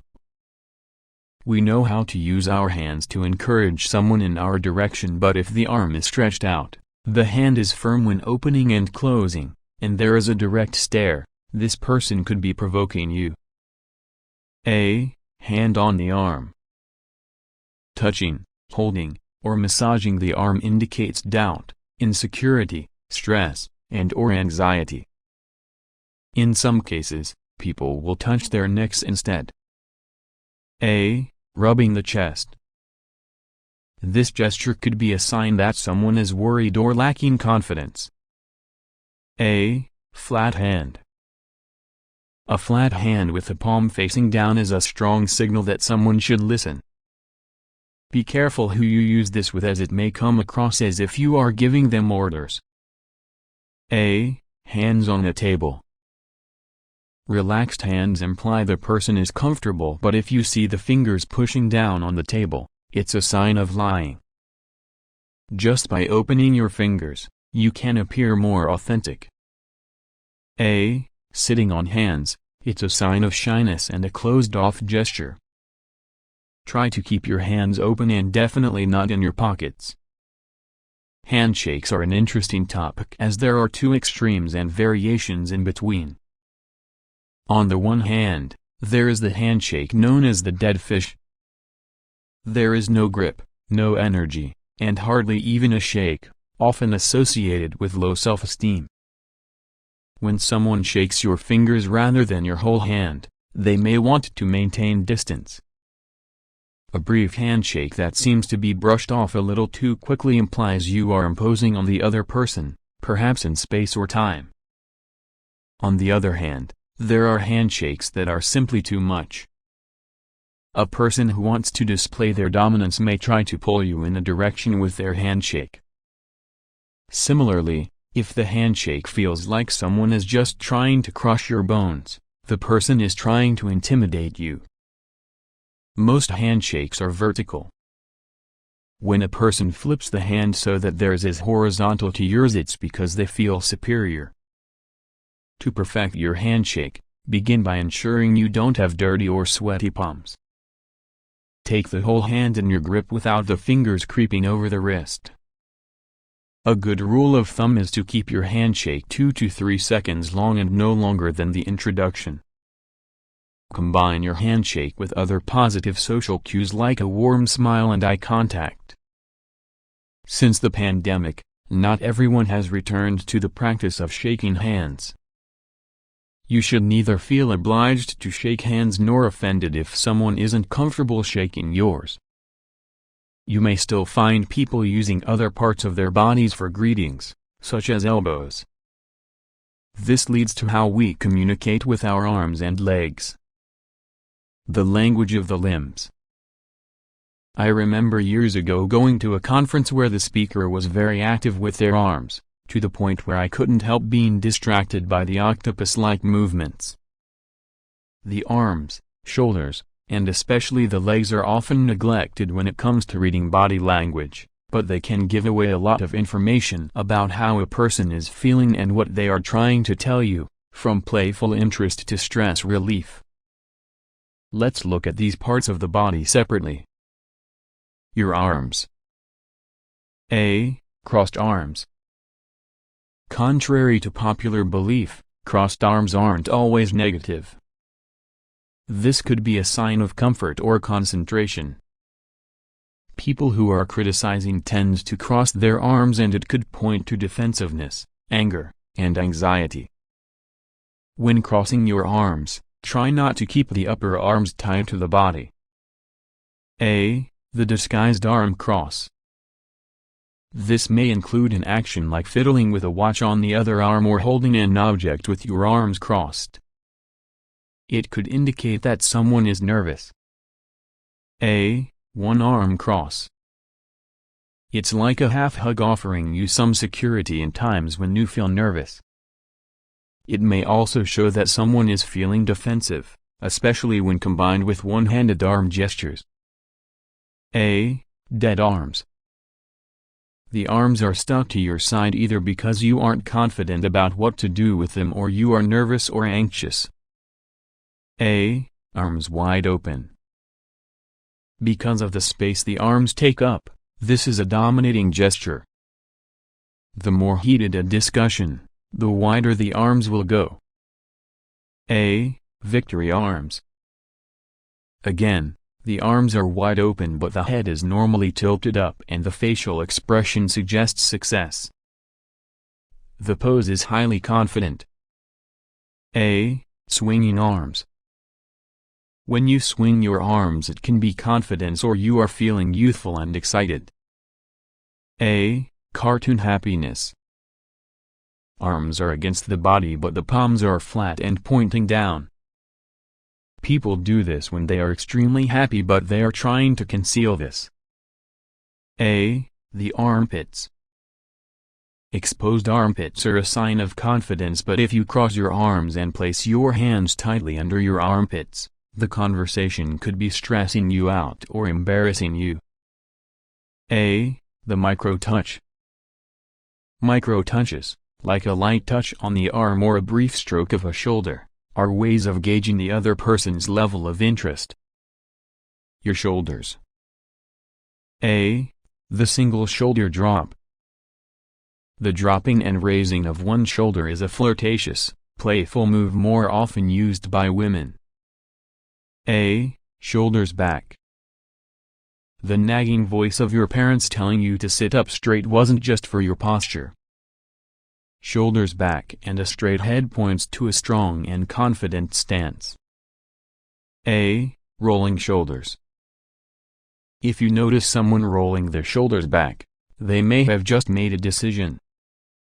It could also be a competitive gesture before a challenge, even if that is a fight. Of course, someone may also do this if they have stiff shoulders. A. Raised shoulders. The slight raising of the shoulders occurs with a genuine laugh.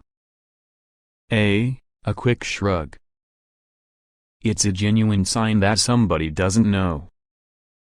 A. A longer shrug. We say longer, but this is still typically just a few seconds. It's a sign that a person doesn't understand. A half shrug. This is a good one for when a verbal message doesn't match the cue. Someone may say something but with a one-shoulder shrug, they aren't committed to their words. A. Shoulders facing away. The person is disinterested, and what's more, with a torso twist, they could be looking for an exit. A. Shoulder rubbing.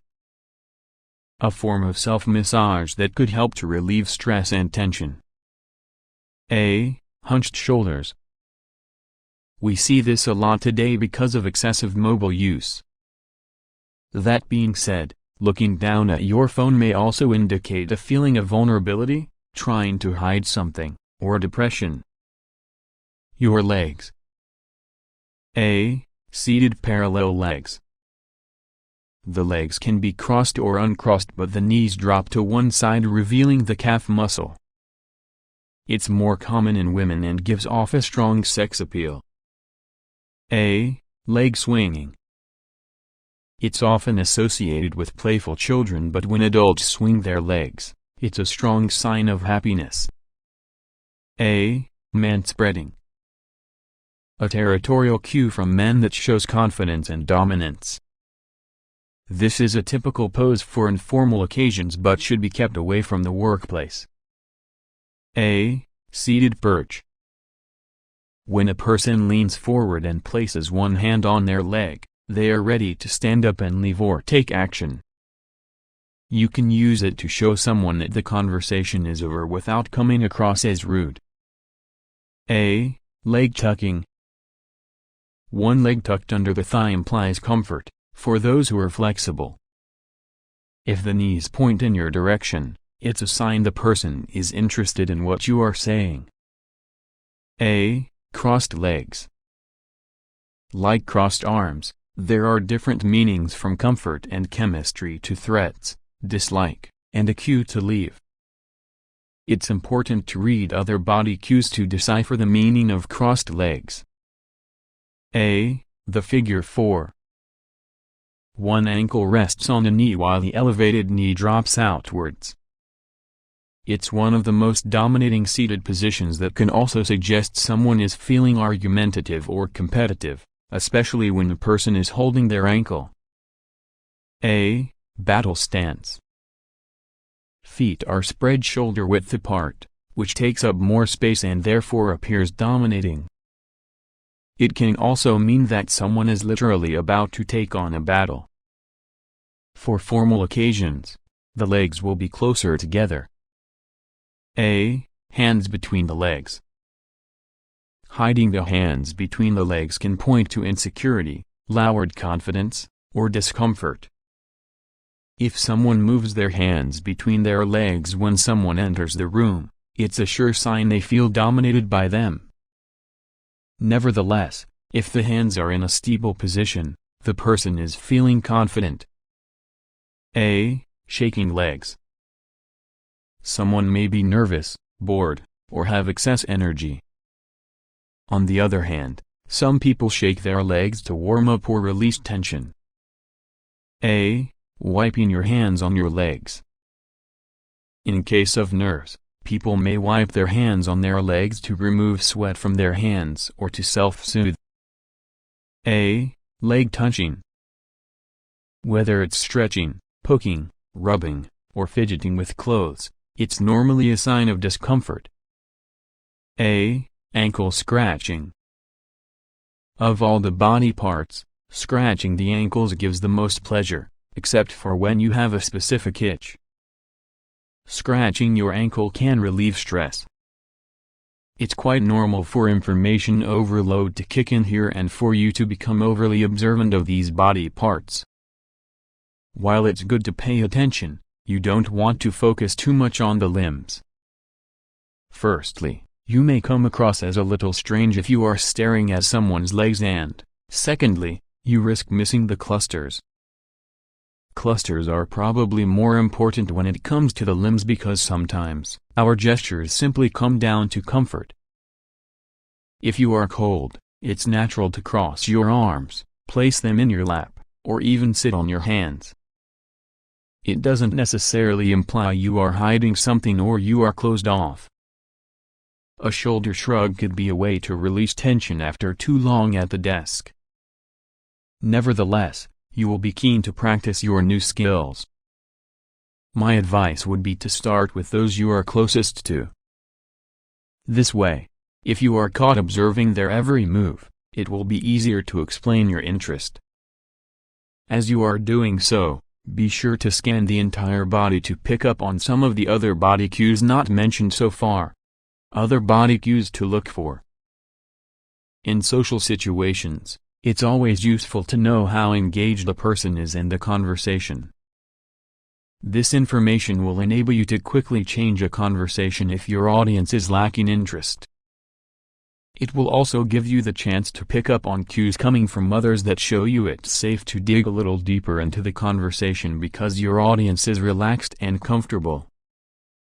Someone who is interested will be looking towards you and their body will also be turned in your direction.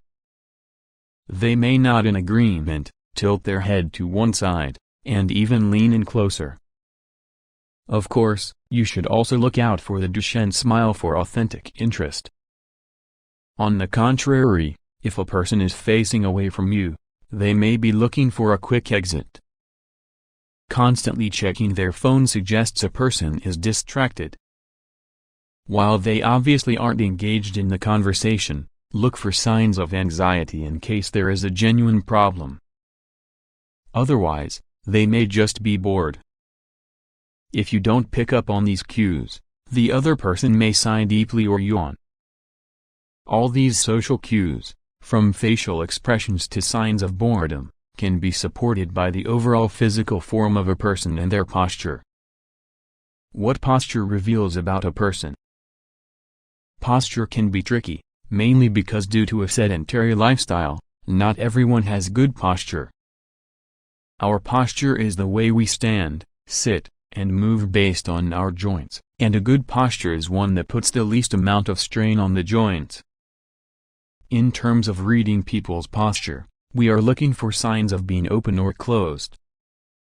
An open posture is one where the trunk of the body is exposed.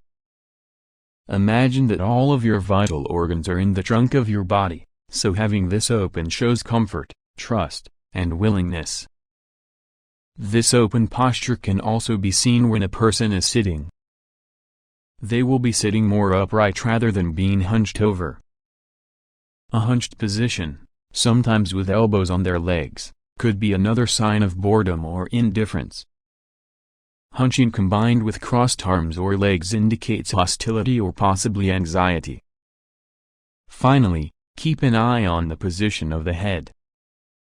Someone could be making a strong effort to improve their posture and may seem open but with their head hanging, or they are moving indecisively, in which case low self-esteem could be the problem.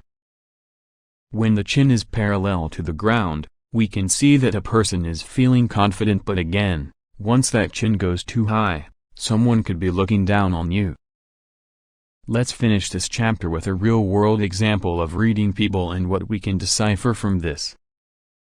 While many of us are interested in the lives of one celebrity or another, Body language experts have been going crazy over Meghan Markle and Prince Harry, especially after their Oprah interview and, more recently, their Netflix series.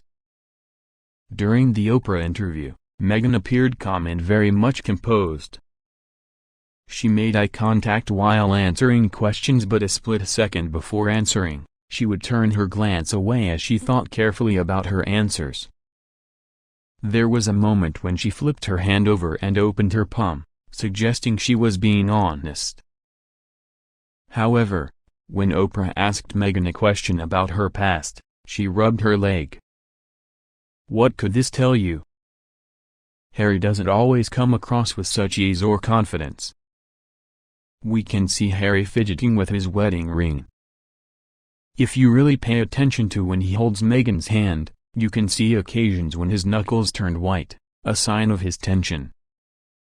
Skip forward to the Netflix trailers and Meghan is once again confident as she retells the story of her first meeting with the late Queen.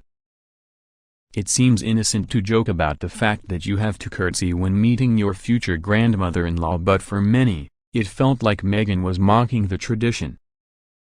Harry looks to the ground, followed by a rather stern poker face as he watches his wife. You can see the tension in his lips and the color in his cheeks change as signs of embarrassment. The left side of his face shows signs of contempt with a slight tension of the jaw. Although there is a slight smile, considering the clusters, do you think this is genuine? Developing your power of observation. This is your task for the next few days. Whether it is your friends or family or watching interviews like those with Harry and Meghan, there are ample opportunities to observe others and look out for these details. You may not be able to accurately identify them all right away, and that's okay. It's great that you can now spot these tiny movements and go back over this chapter to check what you have seen.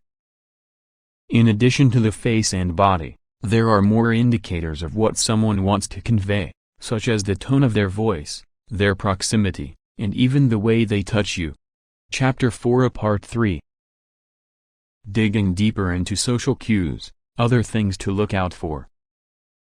Love the power of observation simply because of how much you can learn. During a meet and greet years ago, I remember watching a group of colleagues discussing the way forward on a particular project. A few times, the entire group would be talking and nothing was being achieved. There was one member of the group who would just step into the center of the circle and step back again, causing everyone else to stop talking and giving him the chance to speak without interrupting the others. It was so incredibly subtle that the others in the group didn't even notice, but it was far more effective than raising his voice. So far, we have looked at dozens of movements across the body and tiny changes in the face that can help us read people, but none of that helped Millie understand why she couldn't maintain a relationship. Millie was a good-looking woman, smart and funny, and was good at making others laugh with interesting anecdotes. But behind that, there was a lot of tension that could be seen in her eyes and her shoulders. Her voice was pitched too high and people who spent significant amounts of time with Millie felt anxious and uncomfortable from this underlying tension. So, in this final part of the chapter, we will cover other social cues that may be missed but can still tell us information about a persona, even information they may not want us to know. What is paralanguage? Paralanguage describes the physical mechanisms of our voice and the variations of our voice that combine with our speech to deliver the message with more clarity. This aspect is so important that studies have shown things like age can be determined by listening to different people. More surprisingly, people in this study were able to accurately guess a speaker's job based on their paralanguage. Edwards, N.D. Essentially, paralanguage is the sounds we make that aren't words. This can include a gasp in shock, a squeal in excitement, a hum when we are thinking, and how we change our tone or emphasis. Let's dive straight into our list of paralanguage cues. A. Upspeak. The pitch of someone's voice rises, often at the end of a sentence. It can sound as if a statement becomes a question and shows a lack of confidence. A. Humor. Laughing is a form of receptive behavior that creates a connection with others, and develops and maintains healthy relationships. A. Verbal back channels. These are the oohs and ahs in our conversation and are often accompanied by gestures like head nodding and tilting, and raised eyebrows to show interest. Without the gestures, these sounds could be fillers that express discomfort. A. Moaning. This sound should be read in the context of the situation. A moan of sexual pleasure isn't the same as a moan from someone who has to do the laundry. A. Phonetic convergence. The speech rate, tone, and volume of two people in a conversation become similar. It's a sign that they are interested or even attracted to you. A. Accent and dialect. This gives us more information about a person's cultural background. It is important to be aware of accent bias, as not recognizing an accent causes the brain to work harder and we may not believe the person as much. A. Mumbling. More often, people mumble when they feel awkward or shy, or they are talking faster than normal. There are occasions when it's just a sign of laziness.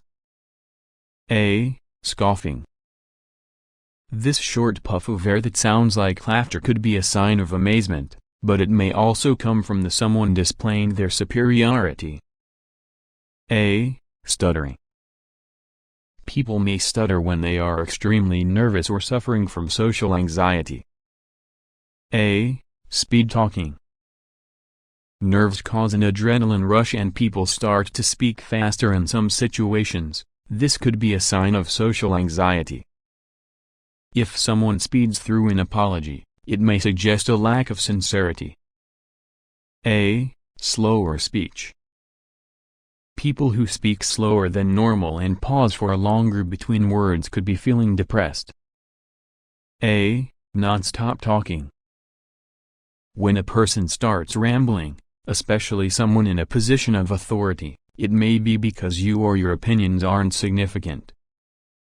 On the other hand, this is also a sign of someone in shock. A. Lack of vocal enthusiasm. Aside from not being enthusiastic, people can speak this way if they are stressed or anxious, or perhaps they are feeling vulnerable. In a few situations, it may be a sign of someone not telling the truth. A. Tutting. When people disapprove of something or are frustrated, they may click their tongues. If you try it now, you may notice it's hard to tut without shaking your head or lowering your eyebrows. A. Vocal cadence. The flow of your voice, the rhythm sounds, and pauses are part of vocal cadence. A slower cadence suggests someone is thinking or speaking the truth. Let's dig a little deeper into the voice. Intonation is the way we change the pitch of our voices. In English, we often use this with things like stressing words and rhythm to add meaning. Natural intonation prevents our voices from sounding robotic or monotone. When the voice pitch rises, it could be because the speaker is curious. You may notice this when someone asks a question and the last word is a tone higher. It can also suggest that a person is feeling submissive or they are lying. Lower intonation emits a sense of authority. Someone may be coming to a conclusion or stating facts. Researchers at MIT have also discovered that both men and women lower the pitch of their voices when they are talking to someone they like. Barker, 2016. If you notice that a person carries out the whole conversation in a monotone voice, it's a good indicator that they are tired or feeling down. This person may also speak more quietly. However, a quiet voice can also indicate a lack of engagement, shyness, or anxiety. On the other hand, a loud voice can also be a sign of shyness or anxiety. This is because a person may increase the volume of their voice to overcompensate for their anxiety. Loudness may also suggest that a person is struggling to feel heard and they need to raise their voice to get their point across. When it comes to volume, don't forget to go back to a person's baseline. Some people are biologically wired to speak louder. Mediterranean speakers are known to speak louder because they are more used to spending time outdoors. Nevertheless, if a person is standing next to you, there is no real need to raise your voice. And this leads us to what distance in our interactions means. Getting up close and personal with proxemics. The impact of your body language is greatly affected by the distance you are from your audience. This distance is known as proxemics. Before looking into the 4 principal proxemic zones, it's necessary to appreciate cultural differences. Personal space can vary from country to country. In the United States, the socially accepted distance for people in a close relationship is 1.6 feet for a personal acquaintance, 2.3 feet, and for a stranger, 3.1 feet. Pop over to Saudi Arabia, the distance in a close relationship is double at 3.2 feet. An acquaintance may stand 3.5 feet away, whereas the difference for strangers is less significant at 4.2 feet, Erickson, 2017. What's more, people who live in the city are generally more comfortable being closer because of the reduced space in their environment.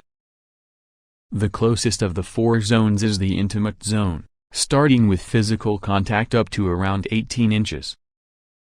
As you would imagine, this zone is comfortable for those in an intimate relationship or looking for intimacy. It's a safe distance for family members and close friends too. People who play team sports are more likely to remain in this zone both during the game and off the field, court. You may have noticed in the movies that during interrogations, law enforcement will move into the intimate zone as a technique to provoke anxiety and put pressure on a suspect. When standing in a range of 1 to 4 feet, you are in a person's personal space, which is the ideal distance to build relationships. This is a bit of a tricky zone because of the 3 feet of difference. The closer the relationship, the shorter the distance. Generally speaking, women tend to stay closer within this personal space. Taller people are more likely to be accused of invading personal space. This doesn't mean they are physically closer, but their height makes them appear more dominating. Too much distance within the personal space may lead to emotional disconnect. It's crucial to pay attention to the cues that signal a person is uncomfortable. Closer distances are more commonly associated with warmth, empathy, and understanding, but a few inches past a person's limit and they could quickly become uncomfortable. The social zone is approximately 4 feet to 12 feet, and it's where most interactions in business meetings and social events start off. It's also a comfortable space for when you stop and ask a stranger for directions. This zone is a good place to begin, but it's not a zone that you can stay in. In order to build more rapport, once you notice other people relaxing, it's time to start moving closer, all the while keeping an eye out for signs that you may be moving too fast. Finally, public distance is used to describe the typical distance of strangers with no intention of engaging in social interactions, around 12 feet to 25 feet. It's a good distance to keep if you don't want to get involved in small talk. What your clothes tell others. It goes without saying that dressing for the occasion shows you have taken the time and made an effort. It would be disrespectful to arrive at a job interview looking like you had just come from the beach. Casual clothes indicate that someone is comfortable, but casual clothes in the wrong situation can quickly lead to discomfort. What you choose to wear can also increase your confidence. It doesn't have to be a pair of heels or a power suit. Your favorite jeans can be enough to make you feel good about yourself. Aside from the type of clothing, color plays an important role. According to color psychology, Different colors highlight certain personality traits. A. Red. It's a color that shows passion and energy as well as extroversion. Strong emotions can also lead to aggressive traits. A. Pink.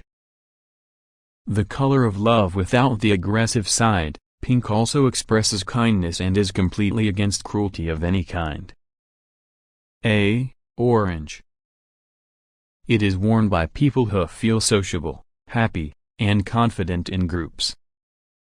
A. Yellow. This color is a sign of logic, consistency, and the ability to concentrate, even though they may be a little shy. A. Green. With a strong connection to nature, green clothes point to people who care about the environment. They strive for balance and are mindful of different areas of their life. A. Blue.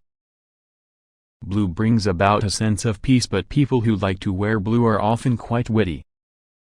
Navy blue shows security and the truth. A. Purple. In the past, this was more often associated with royalty. Today, it's worn by creative and insightful people who are charming but potentially temperamental. A. White. The classic color of goodness, purity, and innocence. A. Black. Another classic color that empowers people, it's stylish, elegant, and authoritative. Try not to overthink colors too much. Color psychology has been well researched, but don't forget that some people choose clothing based on favorites. Some people prefer wearing black because it is slimming and not because they feel they are in control. Apart from clothes, we also have accessories. Going back to black, to wear a black outfit with no other color may make you come across as cold or unapproachable, which is why accessories help to break up a color. Bright, bold jewelry like big bangles and dangly earrings are often active and bubbly. Jewelry can also let others know about religious beliefs or values. Peering over glasses may remind you of your school teacher and the judgmental looks. Wearing sunglasses indoors is not only unnecessary, but could be seen as disrespectful. As soon as those sunglasses are moved to on top of the head, a person seems young and playful. And it's incredible how much of an impact lipstick has. No lipstick makes women look more serious. Pastel colors point to a person who is career-focused, whereas red is more often used for attractiveness. Even briefcases matter. Smaller briefcases suggest a more organized person as they take less work home. So, style and fashion aren't just about what is popular at the time. What does mirroring mean? The technical term for mirroring others is limbic synchrony, and it begins from the moment our hearts start to beat as they mimic the beat of our mother's heartbeat. It actually comes from a set of special nerve cells in the brain, mirror neurons. These neurons are why we copy body language, facial expressions, and speech of people we like or are interested in. Mirroring can help show engagement when you match another person's energy. Examples of mirroring include yawning when someone else yawns or crossing your legs after someone in front of you does the same. You may even find yourself ordering the same food as a friend or date in a restaurant.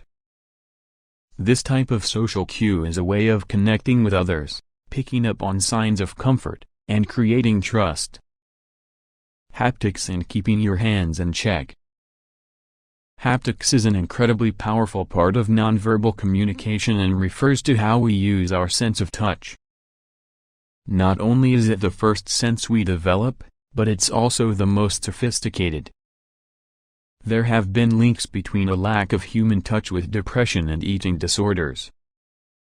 When you rest your hand on someone's shoulder or arm, it is often seen as a sign of comfort and support. Depending on the relationship, a step up from a resting hand is a hug. A pat on the shoulder can show appreciation, whereas a tap on the shoulder is more commonly used to get someone's attention. Some touching can be playful and flirtatious. The touch may last a little longer than usual with eye contact and a smile. In this case, the touch is often reciprocated. At the other end of the scale, hands and touch can be used as a way to control others. We have seen how a handshake can be used to aim people in a certain direction. A hand gently pushing someone toward a direction or object can have the same effect.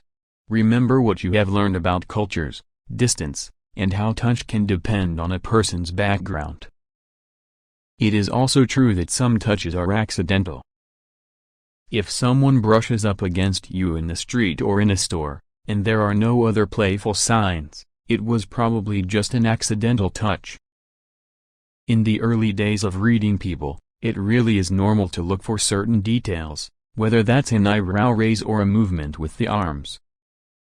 All the information you have learned in these three parts is like wiping steamed up glasses. Suddenly, you can see so much more, and it's a lot to take in. Putting all the puzzle pieces together. As soon as you start getting confident in understanding individual meanings, don't forget the importance of piecing it all together to see the bigger picture in context. To only focus on facial expressions can lead to misinterpreting nonverbal communication. Pop onto YouTube and search for interviews. They don't have to be very long, just a few minutes each. Try to watch interviews with a diverse range of people, men and women, different cultural backgrounds, and different purposes, political speeches, comedy acts, etc. Begin by looking for specific nonverbal cues before looking for the clusters. Are you able to spot any universal cues? Do you feel like their behavior matches the message they are trying to get across? To help with context and reading clusters, the following chapter takes a look at specific situations that are familiar to all of us so that you can better understand the social cues and behavior. Chapter 5. Putting it all together, specific situations using social cues. We have literally looked at how to read people from top to bottom, but unfortunately, this doesn't necessarily imply the information is burned into our brains. By taking what we have discovered so far and putting that into context within social situations, it reinforces our learning. Like much of our interactions, when it comes to conversations, you may think that you are getting the elements right. When researchers at Harvard University invited 252 strangers to participate in a conversational experiment, they discovered that only 2% of the 126 conversations ended when both participants wanted. What's more, 69% of participants wanted their conversations to end sooner than they did, O'Grady, 2021. It's quite scary to think of how few of our conversations actually go as well as we would like. Without the ability to understand social cues in specific situations, there is a great risk that you are chatting away and the other person is trying to find ways to leave. Let's look at what people are trying to tell you with their body language during conversations. When someone wants to end a conversation, the more obvious signs that we have covered are fidgeting, checking their phone, or moving their body toward the direction of an exit. Remember, this could be something highly visible like a twist in the entire lower body, or it could be just the feet changing direction, which is enough of a sign for one person or a whole group. If someone is sitting, you may notice the starter's position, where someone holds onto the armrests of a chair or places their hands on their legs as if to get up. When a person turns their chest toward an object of interest, say their computer, it's a signal that they don't have time to keep talking. If standing, they may take an actual step back to signal the end of a conversation. Depending on the culture, reducing eye contact can bring a conversation to an end. On the other hand, some social cues are increased. For example, someone can increase the use of nodding, giving a sense of urgency to finish talking. If you notice more HMMs and ahs getting louder, their patience for the conversation could be running out. Others may get more frustrated that a conversation isn't ended. You will be able to see this with rather dramatic hand movements like slapping thighs. Slightly less explosive signs will be playing with artifacts that are nearby. Now that you are more tuned into social cues, one of the most surprising reactions you may come across is complete non-responsiveness. It's not that they just stop responding verbally, you will also not be able to read any social cues as they aren't giving you any. This is often due to the fact that their mind has started to wander rather than engage in the conversation. When someone is interested, starting with the interested cluster, you want to check that the upper body is leaning towards you and there are no barriers between you, including folded arms. The lack of barriers will continue with the lower body, making sure the legs show openness. Both feet will be pointing in your direction and there will be no fidgeting of the feet. There is often a lot of mirroring when a person is interested in the conversation. Rather than checking their phone, they will not be drawn from the conversation by any distractions. They will also refrain from interrupting unless it's with vocal signs of interest like oh and yes. Nevertheless, if you ask questions and the response is only yes or other one-word answers, the conversation has pretty much ended right there. A more complete answer, followed by detailed, specific questions about you is a good indicator they want the conversation to keep going instead of just being polite. When it comes to the face, there may be less blinking and the eyebrows could be drawn together, not so much that they look confused, but enough to show you they are listening. Pupils may dilate, but a positive sign is the brightness in their eyes. A head tilt to one sign indicates they are curious about what you are telling them. The general level of enthusiasm is something to keep an eye out for.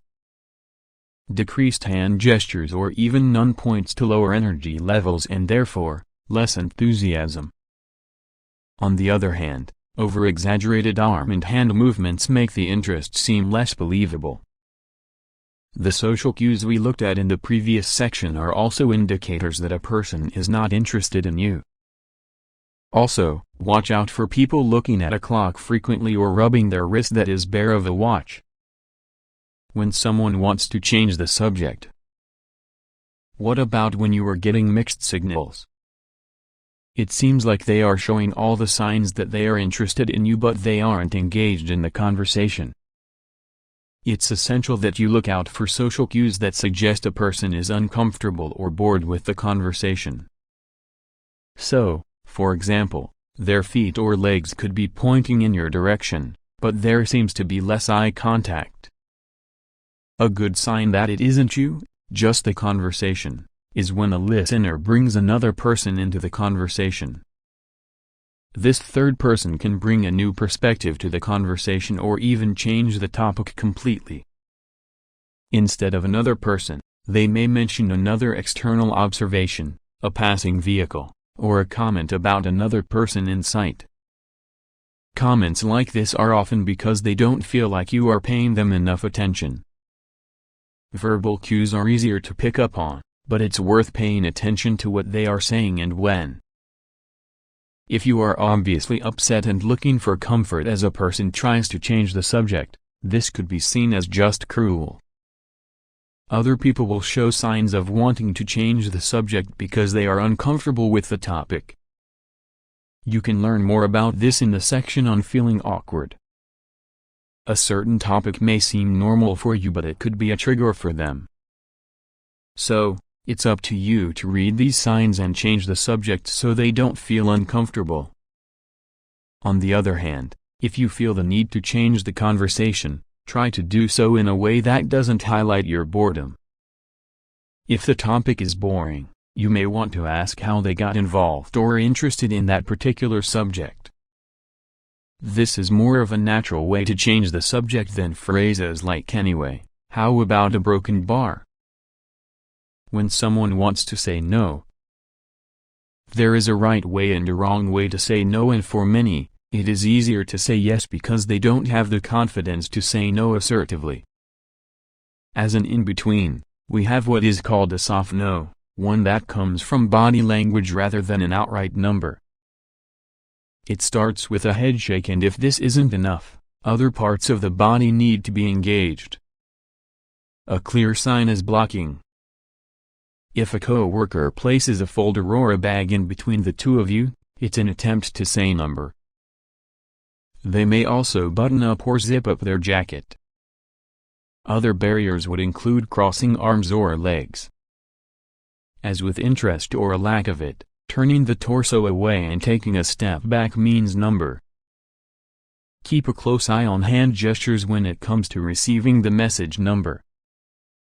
You may notice that fists are clenched or hands and arms will be kept close to the body with little movement. Eye contact falls onto the things we like. Imagine you offer someone a piece of fruit or a donut.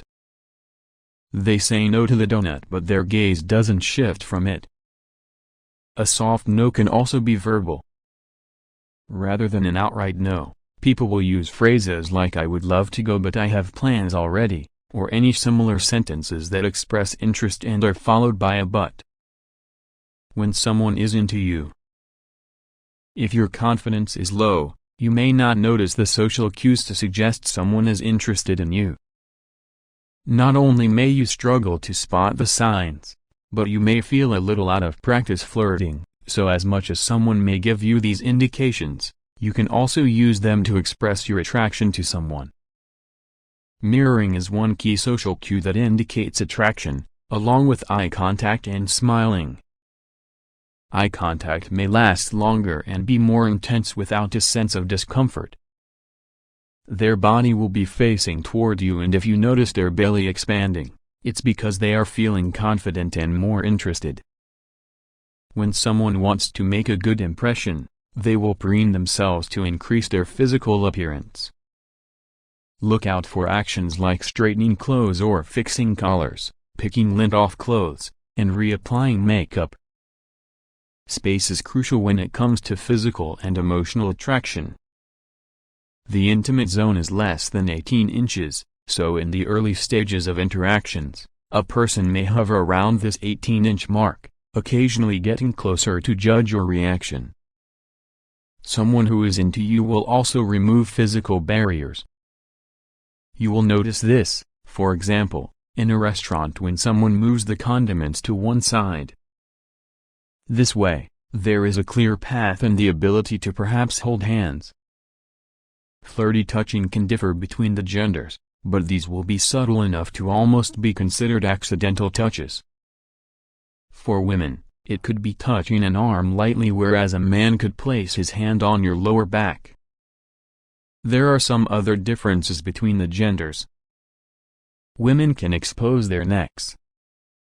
It's a significant part of the body not only for the release of pheromones but also for its sensitivity.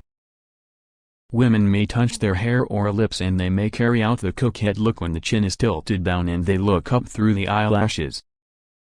Men are more inclined to take up personal space, like the classic stretching the arm around another person's shoulders.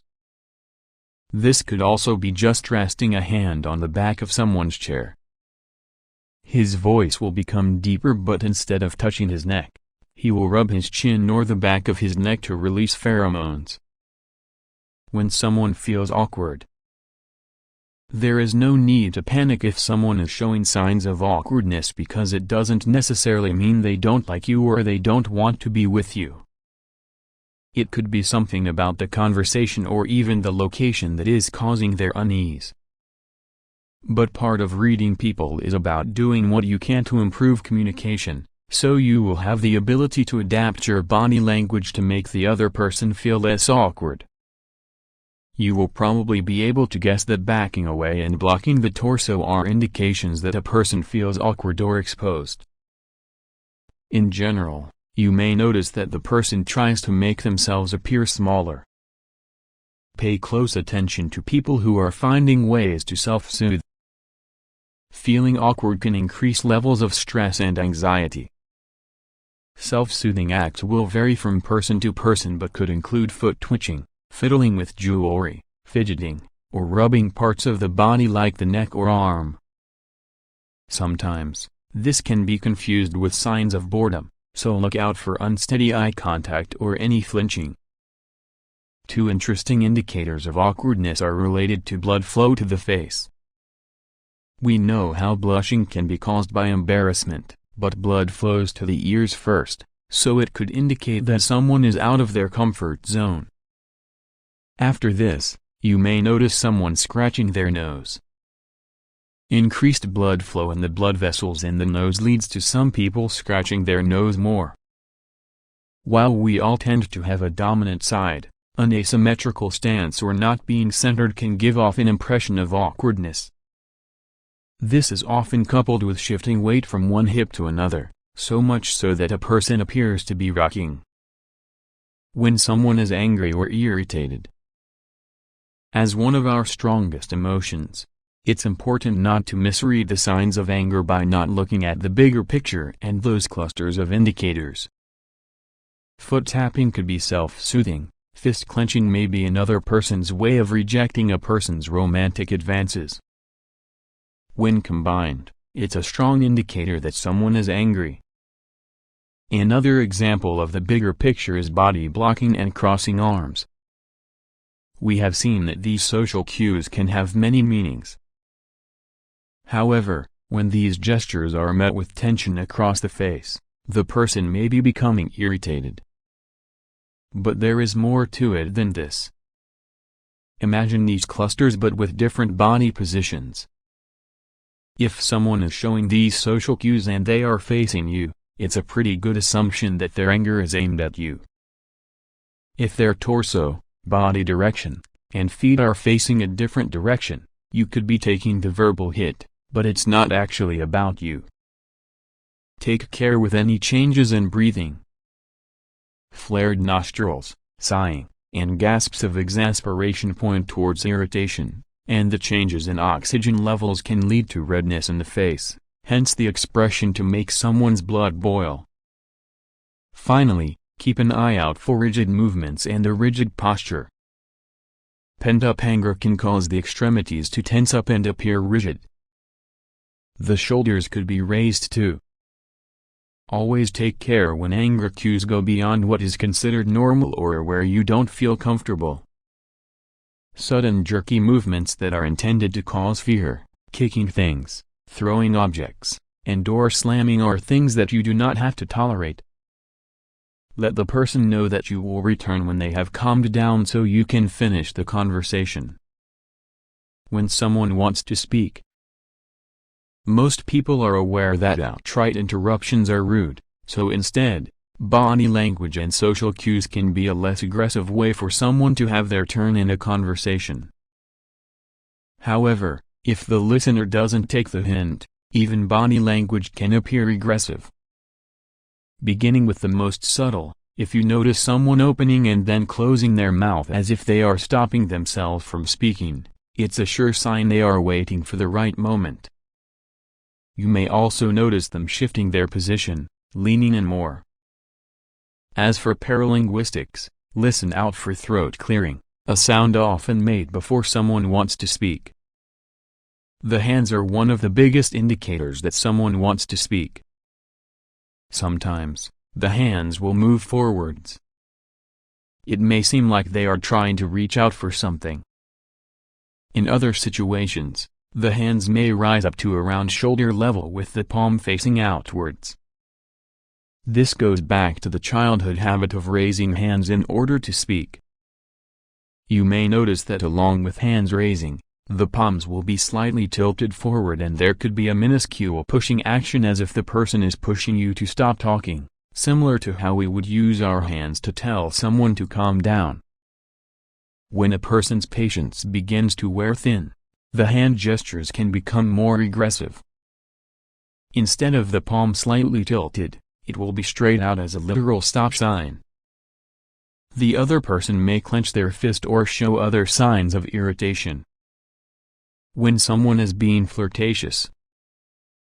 If you are talking to a woman who may be attracted to you and there seems to be more blinking than usual, combined with a genuine smile, she is probably being flirtatious. This is often matched with a lowering of the gaze and raised eyebrows. When it comes to her lips, she may lick them. There are two reasons for this. A, wet lips look glossy and more attractive. Also, an increased heart rate, because of attraction, can cause dry mouth.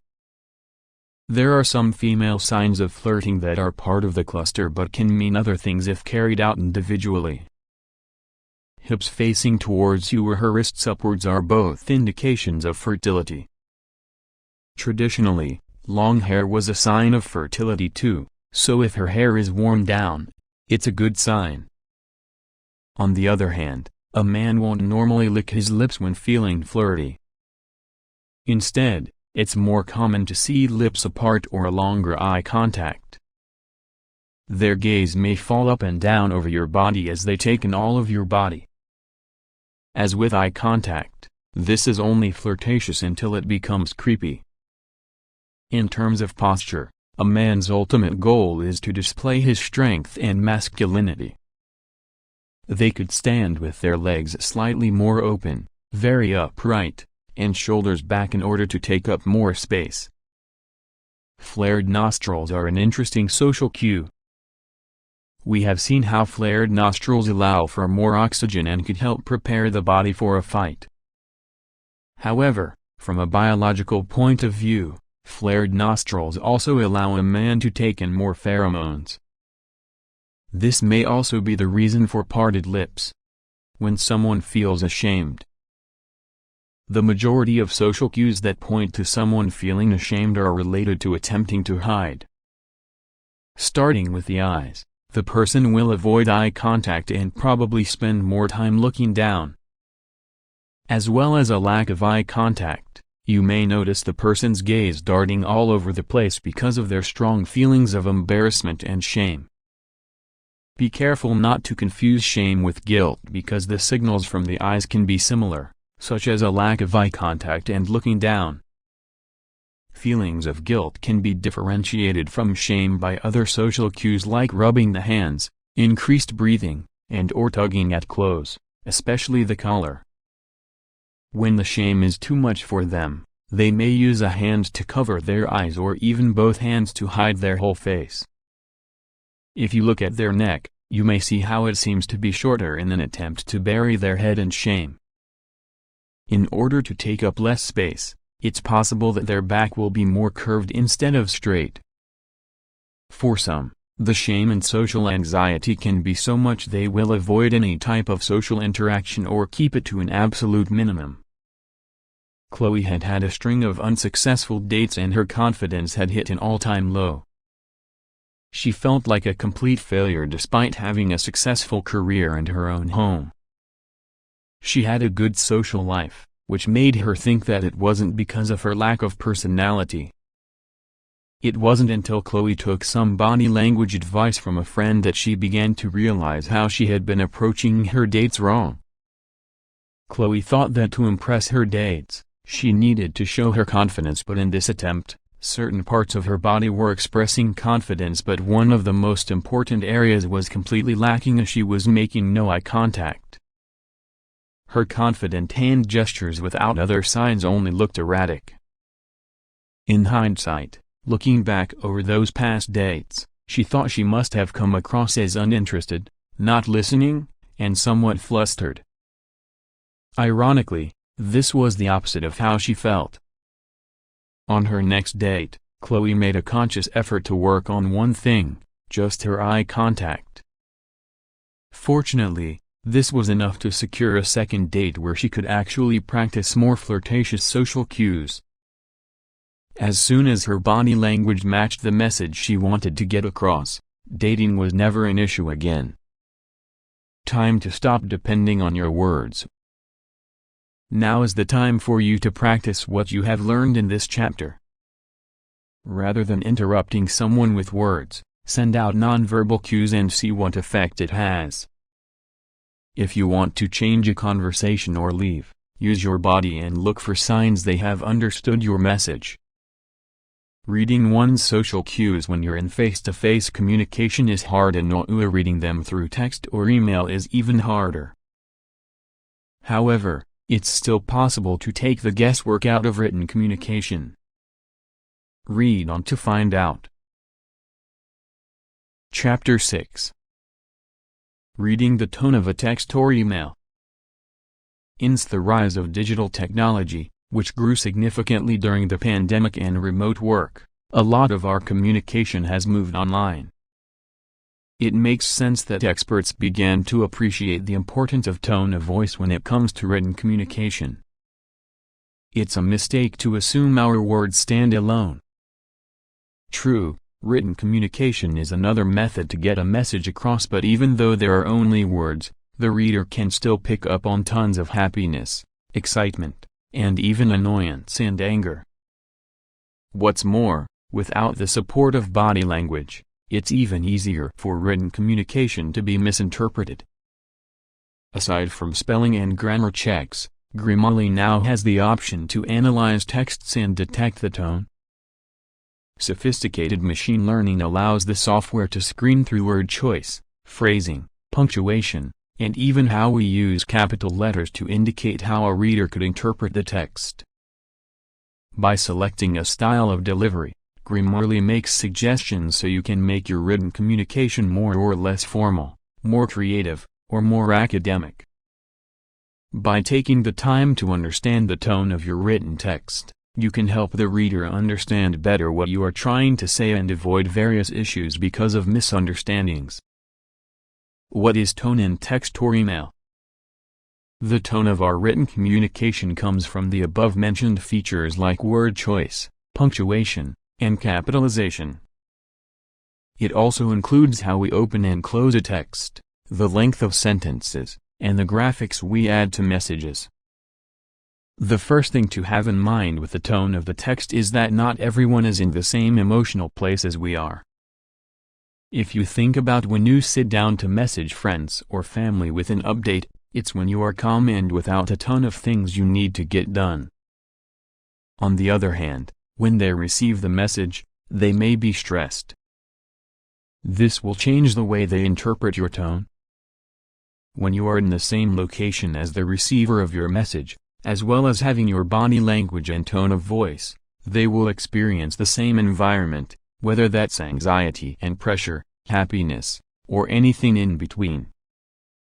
The next issue we have is when it comes to the response. Research carried out by Microsoft and Klaus showed that people expect a reply to an email within 24 hours, Sev Villa, 2020, but when it came to customer service and sales, it was as little as 5 to 10 minutes. Now, if a person reads a message and doesn't respond, that leaves the writer getting themselves worked up and assuming they have done something wrong. Because it's human nature to think the worst and we are wired toward negativity, if a written message is rather ambiguous, the reader will automatically look for the negative emotions and intentions in the message. Let's put this into context. You send a message to your partner suggesting dinner out that night. You have had a good day and you don't want the goodness to end just yet. They could reply with yeah or yes. Both mean the same, but you can interpret the two in very different ways. If you say the two words out loud, you can hear in your own tone that yeah lacks enthusiasm compared to yes. The lack of energy makes you feel like they would rather do something else. There is also a lack of capitalization, making you wonder how much effort it would have taken them to type this short word correctly. Finally, the exclamation mark after yes expresses a strong feeling. If you can get that much from just one short word, imagine how much you can get from a full text. Common indicators in text or email. It's hard to believe that emoticons have been around since the early 80s. The first emoticons used punctuation symbols to create a smiley face or a sad face. Since then, there have been massive developments and today we have hundreds of emojis to choose from that can change the tone of written communication. research into the use of emoticons and emojis has also increased. Those who are more expressive in both face-to-face communication and written communication tend to use more emojis. Women are more frequent users of these little images than men are. So how powerful are emoticons and emojis in written communication? When neuroscientists looked at the brain activity of people looking at different emojis, activity was seen in the area that processes emotions. At the same time, there is no activity in the area of the brain that processes the recognition of human faces. When we receive an emoticon or emoji, we don't relate it to the sender's face, but more to the emotion they wish to convey. Understanding this significance, companies like Meta, which owns WhatsApp and Facebook, have now added features that allow us to respond to a message with just an emoji. You don't have to write about how happy or angry you feel when a symbol says it all. GIFs take emojis to a whole new level. GIF is short for Graphics Interchange Format and is a series of images in a file.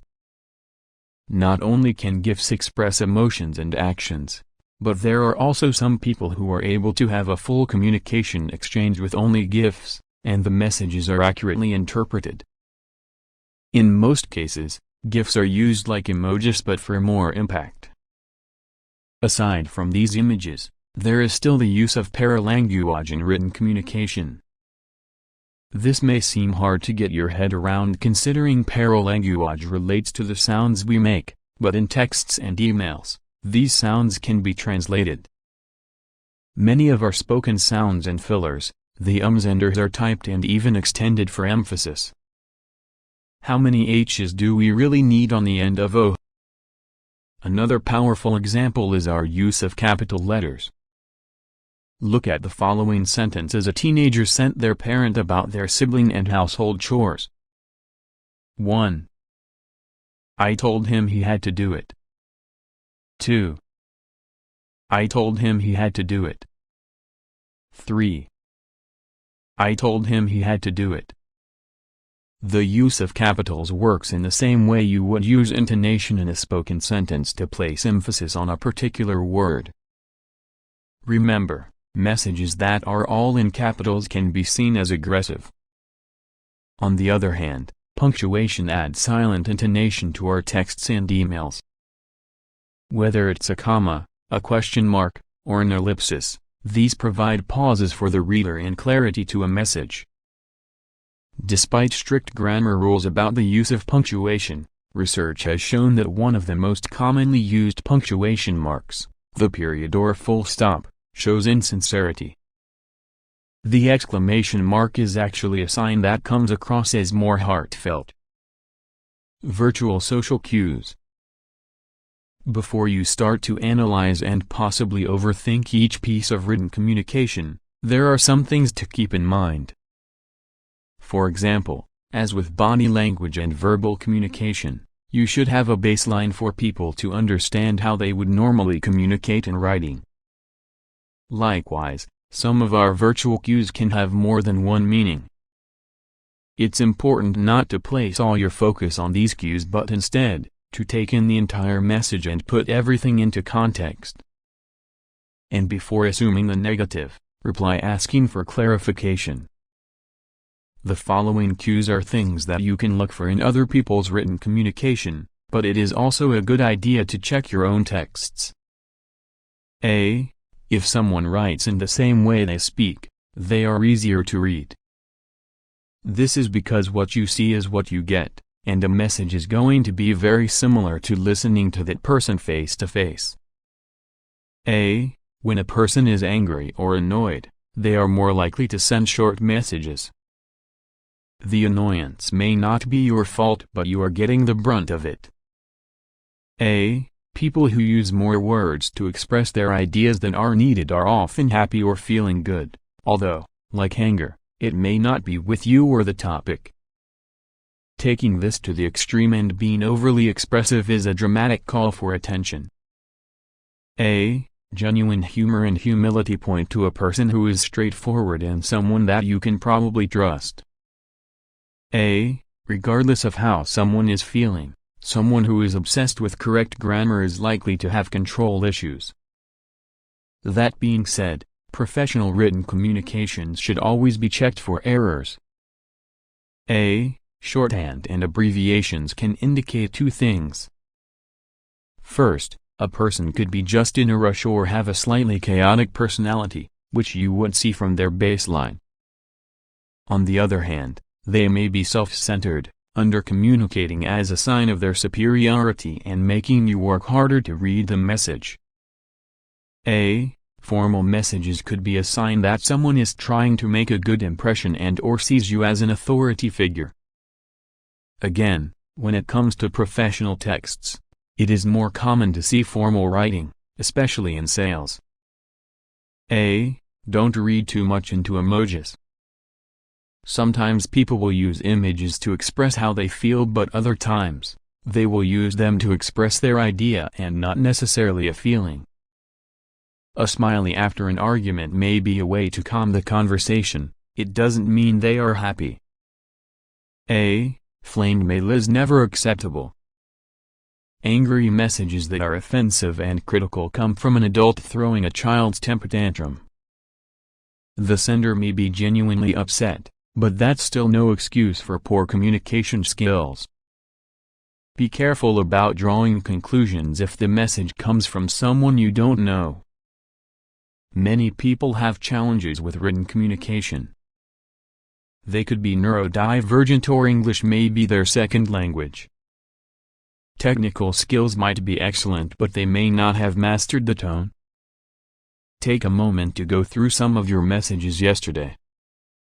This time, try to reread them from your point of view but also from the reader's. Is there anything in your messages that could have been misinterpreted? Did your emojis match your mood and your tone? Then read on to discover how to get better at identifying emotions in written communication. How to improve emotion reading in text or email. There can be a nasty circle when it comes to trying to read emotions in written text. Let's say you read a message and feel that the tone is somewhat nagging. But that's only because your boss has been on your back all day. You reply to the message with an eye-rolling emoji followed by a yawning emoji. Fatal mistake, because the reader may have only been sending you a reminder to help you, but your response has now annoyed them. It's more likely that they are going to reply to your emojis in an irritated way. If there is one rule to follow in written communication, it is that you can't get angry about how someone said something because we all have different perceptions and intentions. It's difficult because with little information, and the generally high levels of stress we are all under, we will assume that a person is unhappy, even though their message doesn't say that. I have a friend that ends every message with 3 kisses, 30. Usually, you can gauge her mood by the number of kisses. Only 2 kisses and she is slightly miffed. No kisses and she is mad. One day I had a message with no kisses and I spent an hour driving myself crazy wondering what I had done. In the end, I had to call her and she laughed. She was texting me as she was running out of the door, coffee spilling in the other hand, and she pressed send in a hurry. Rather than even focusing on the message, I assumed she was angry. Start by reading all of your messages assuming they are written with good intentions. If there isn't a row of exclamation marks, a happy emoticon, or another positive ending, it doesn't mean there is a problem. This leads to the unconscious biases we tend to have when it comes to reading emotions. A person's ability to decipher emotions is based on their own characteristics and even experiences.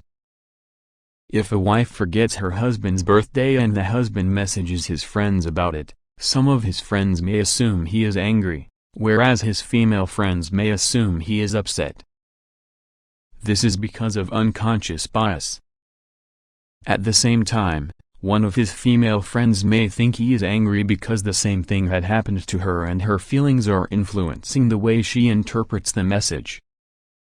When looking for emotions in written communication, leave your personal feelings to one side. Of course, some messages will have mixed signals and can be harder to decipher. Many of our common words automatically lead us to create positive or negative images. Take, for example, the words work and holiday. We associate work with negative emotions and holiday with positive emotions. But a message like "I have to do a little work on my 2-week holiday" can convey mixed emotions.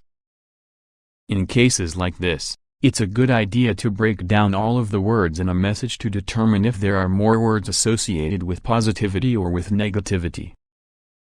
Finally, remember the science behind emotions. Our brains don't have little boxes that neatly contain each emotion. When we are anxious, it's not just the anxiety box that is open. Emotions don't work like that, and it's likely we are experiencing more than one emotion at a time. This is truer when it comes to emotions that appear to be negative. If a person is feeling anxious, they may also be feeling embarrassment, sadness, fear, or a combination of all. Not everyone has well-developed emotional intelligence, and this means that not even they can pinpoint their exact feelings. Remembering this will help you when reading for emotions, because knowing how our emotions work helps you to see that one message can have more than one emotion behind it. Grab your phone to put it into practice. There is no need to wait for the next email or message you receive. Go back to the last few emails or messages from a loved one. Reread the texts and try to decode their emotions at the time of writing. Are there things they could have done to make their message clearer? Then go back over the message and check for any biases or assumptions you might have made. Check the use of your emojis and other people's to confirm whether the use was to express a feeling or not. Finally, consider how a different response from you could have led to a different outcome. Go to this person and ask them if your conclusions about their tone were accurate or not. Just bear in mind that they might not have given their tone the same amount of thought as you have. Here's another challenging situation when reading social cues when they come from children or teens. By being able to decode their nonverbal language, you could fill in the gaps between what children or young adults want to say and what you understand from them. Chapter 7. Reading Nonverbal Cues, Junior Edition. You are all born with 8 primary emotions, but in the first few months of life, babies feel interest, distress, disgust, and happiness. In the first 5 years of a child's life, the brain grows from a quarter of the size of an adult's brain to 90% fully grown. It's a massive amount of development. In this period, children observe adults, learn how to express their own emotions, and with the right role models, they start to manage their feelings. This is greatly helped by social interactions, especially those that occur when school starts and they start developing friendships. But it takes years to be able to effectively manage emotions and openly discuss how you feel. Learning how to read children can help you understand exactly what is going on with them when they can't, or don't want to, tell you what is really going on. The problem is, people often make assumptions about how children are feeling, and even when you know them better than anyone else, it doesn't mean you are right. Fortunately, researchers at North Carolina State University have recently developed a tool that helps adults to accurately identify children's emotions, but more importantly, to recognize biases they may have in relation to how children are feeling. The tool PerceiveTask stands for Perceptions of Children's Emotions in Videos, Evolving in Dynamic Task. Adults watched videos of 72 child actors, of different genders and ethnicities, expressing 6 different emotions. The results showed that not only are adults often wrong in reading a child's emotion, but also, getting one emotion right doesn't necessarily mean they are good at recognizing other emotions. One particular bias that stood out was that adults are more inclined to see black children as angry. Science Daily, 2021. If emotional regulation is challenging for adults, you can imagine how much harder it is for children to express complex feelings when they don't necessarily have sufficient vocabulary to explain them. If a child is jealous, they may snatch a toy from another child. If they are worried, they may retreat into their own world. Inappropriate behavior is often a sign of strong emotions in children, but, with practice, you will also be able to get better at reading their facial expressions and body language. Understanding social cues of children. There are some social cues that you will see in children much like you would in adults. On the positive side, you will see a relaxed posture and eye contact, although bear in mind that the ability to make and hold eye contact will be developing. Help them to develop this skill by minimizing distractions, such as turning the TV off when you are talking to them. Signs of interest will also include leaning towards you, nodding, and of course, smiling. The opposite is also true. Children who lean away are telling you they don't like something. Tension in their body points to a degree of discomfort, and it may be up to you to figure out where this is coming from. When a child yawns, you may assume this is because they are bored, and in some cases, you will be correct. This can also be a sign that they are confused, either perhaps you are talking too much and there is an information overload. However, if they are leaning their chin on their elbow, it's more likely that they are bored.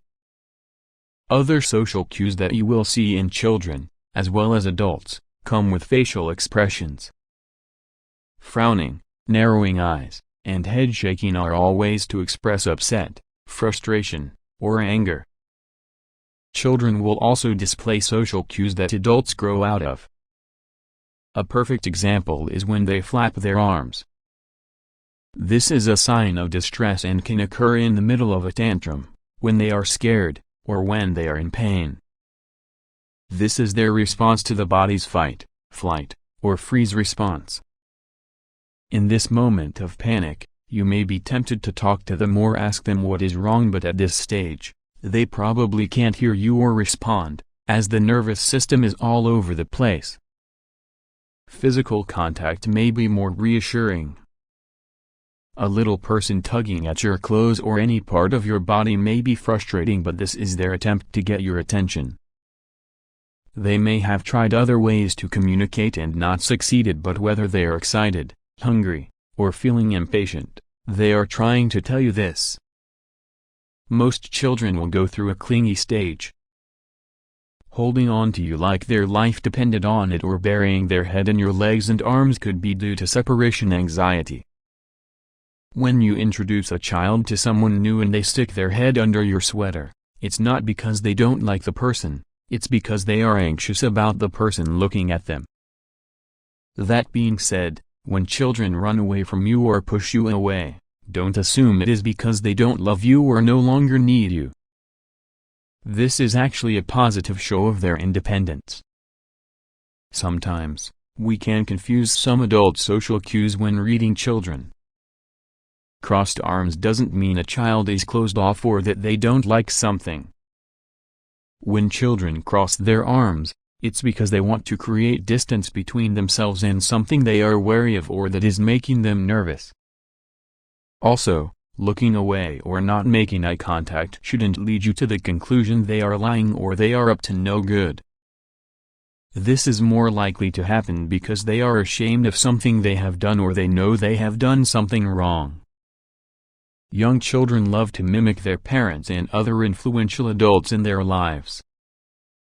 This means, if you catch certain social cues that don't seem to make sense, it may be worth looking at your own body language to see if it's coming from you.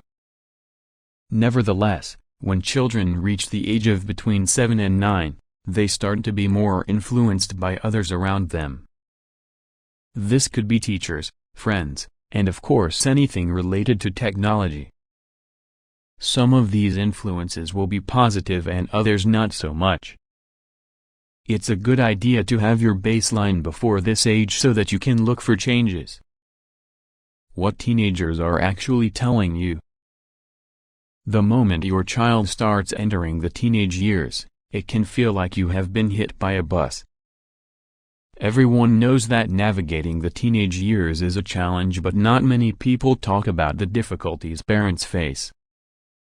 Young children tell you all about their day and talk endlessly, but all of a sudden, you are facing someone who no longer wants to tell you anything. On top of that, there are rushes of different emotions thanks to hormonal changes, and they need time to learn how to manage these. Despite teenagers not knowing or possibly not wanting you to know how they feel, at this age, it's crucial that you are aware of any signs of problems before they escalate. There are 4 common cues that are quite universal when it comes to teenagers. The first is a slumped posture. This often indicates unhappiness, stress, or anxiety. It can also mean they are feeling self-conscious, which is understandable if their body is going through changes. In some cases, a teen will be slumped over because they are happy, but just deep in thought. Poor eye contact can also be related to low self-esteem, confidence, and levels of comfort. Because it's a skill that takes practice, and if you know your teen is struggling with their confidence, try not to read too much into this but instead, find genuine ways to praise and encourage them. Some teens will look in the direction of your face but not your eyes, which again, points to confidence issues. It's like they are close but not quite there yet. If a teen can't make eye contact, looks in the direction of your face, or looks away suddenly, it may be that they are lying. Other ways to tell if your teen is lying include stammering or using a lot of fillers like dumb. They may swallow more than usual and it could be a hard swallow. Fidgeting may be another clue for something that isn't quite true, and in terms of verbal cues, they may give you an excessive amount of information. Too much talking is rare for a teen, so they may be trying to explain their way out of a lie. The 4th common teen social cue is just hanging around. Say, for example, you are cooking dinner or folding laundry and they are floating in the background. It could be because they want to start a conversation with you but they aren't sure how.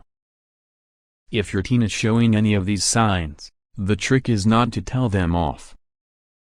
It's easy to nag them to sit up straight, but nagging may only prevent them from talking to you.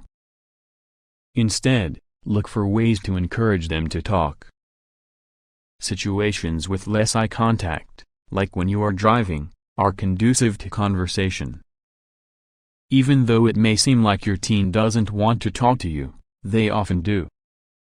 They just aren't sure where to start.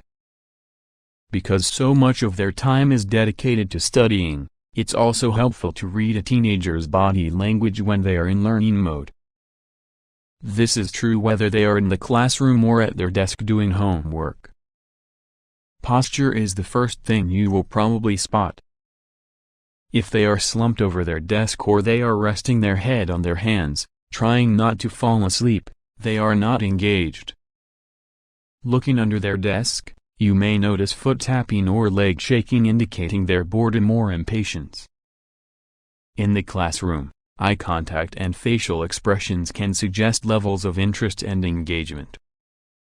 If a student is looking at you and their eyes are bright, they are interested. Eyes that are looking at the ceiling, walls, windows, or floor often belong to an unfocused student. Nevertheless, look out for eye contact that disappears when you ask a question. This often isn't because of boredom but because they don't want you to ask them for the answer. Again, don't assume this teenager wasn't paying attention, as it could be because of their confidence. Social cues in classrooms should also be looked at as a whole and not just on an individual level. If the whole class looks bored, it's time to change your strategy, even if it is as simple as moving around the classroom more. While looking at a class as a whole, don't forget to take cultural differences into account. There are also some social and learning delays and disorders in which children's body language and social cues may not be typical. When reading children is more complex. Regardless of their age, Some children will have additional problems with emotional regulation, and this can reflect in their social cues. For example, children on the autism spectrum may have additional problems with social situations. Some children will repeat behaviors like tapping or rocking. Others will talk about a hobby or passion, almost obsessively, and don't recognize the social cues to let others have their turn speaking. Children with ADHD can appear more fidgety than others. This isn't necessarily because they aren't interested in what you are talking about. Their disorder prevents them from paying the same level of attention as others. For children who have learning and social delays and disorders, it's even more important to get a solid baseline to understand which social cues are typical for them, rather than relying on general signs. Having said that, the same should be applied to adults who have conditions that may impact how we read their social cues. What are the little humans in your life trying to tell you? You don't have to have your own children to practice reading them, nor should you wait to have your own. Whether you work with children, or your friends or family members have children, knowing how to read them can greatly improve your relationship with them, and you may even help them when other adults can't. The next time you interact with a child or teenager, pay more attention to what their body is telling you than just their words. Come back and check if your observations are correct based on what you have learned in this chapter. One of the most useful benefits of people reading skills is being able to detect if someone, whether they're adults, kids, or teens, is lying. While we barely touched on the subject with teens, there are far more social cues that will prove to be invaluable to you. By being able to accurately interpret social cues, you could spot lies like any other detective. Chapter 8. The Power of Cues. How to know when someone's lying. Lying can cause a wide range of emotional responses. Sometimes people tell lies in the hope of protecting us or pleasing us. Like telling someone you love their cooking. These so-called white lies are used to create magic for our children with characters like Santa and the Tooth Fairy. Though technically still lies, they are socially accepted. Then, we have the lies that break hearts, destroy trust, and cause irreparable damage. These lies are made worse because the person on the receiving end often doesn't know they are being lied to. When the truth is finally uncovered, they feel even more stupid for not spotting the lie. The motives behind people's lies can be anything from complex to bizarre. There seems little reason to lie about seeing a particular movie, yet 30% of people lie about watching The Godfather. On average, Americans lie 11 times a week, but in January, this number shoots up. In the first month of the year, we tell a shocking 217 lies, around 7 per day. People are more likely to lie when using written communication than face-to-face. Text messages lead to 3 more lies than a spoken conversation, and emails 5 more. It's possible that regardless of your ability to detect lies, others may be paranoid that they will get found out. That is, of course, unless you have a beard. Some studies have shown that people with beards are perceived as more trustworthy. Greenspan, 2018. That being said, the choice of facial hair may also depend on a certain fashion, event culture. Unfortunately, humans aren't very good at spotting a lie. This is because we often make assumptions. We assume those we care about are telling the truth, but we will also make judgments about others based on our own ideas of what is considered appropriate. Rather than assumptions and judgments, we should be relying more on our people reading skills. Mastering the baseline. At the beginning of the book, we looked at the baseline, but let's put this into context in relation to telling lies. You need to make sure that your original baseline wasn't taken when the person was being less than honest. Maybe at the time, You weren't all that confident in your people reading skills, and now it's time to get a new baseline with your newly acquired skills. Regardless of who you want to get a baseline of, you need to sit down and have a conversation with them, one where they don't feel the need to lie. This conversation should be general, neutral, and without tension. For example, you can talk about what they want to do on the weekend, what they'd like for dinner, or the good old weather. During your conversation, take note of their behavior. What do they normally do with their hands? Are they the type of person who naturally moves their arms and legs when talking, or do they tend to sit still? Then pay closer attention to their face and the amount of eye contact they make. Watch for changes in facial expressions as you make comments, like signs of interest or boredom.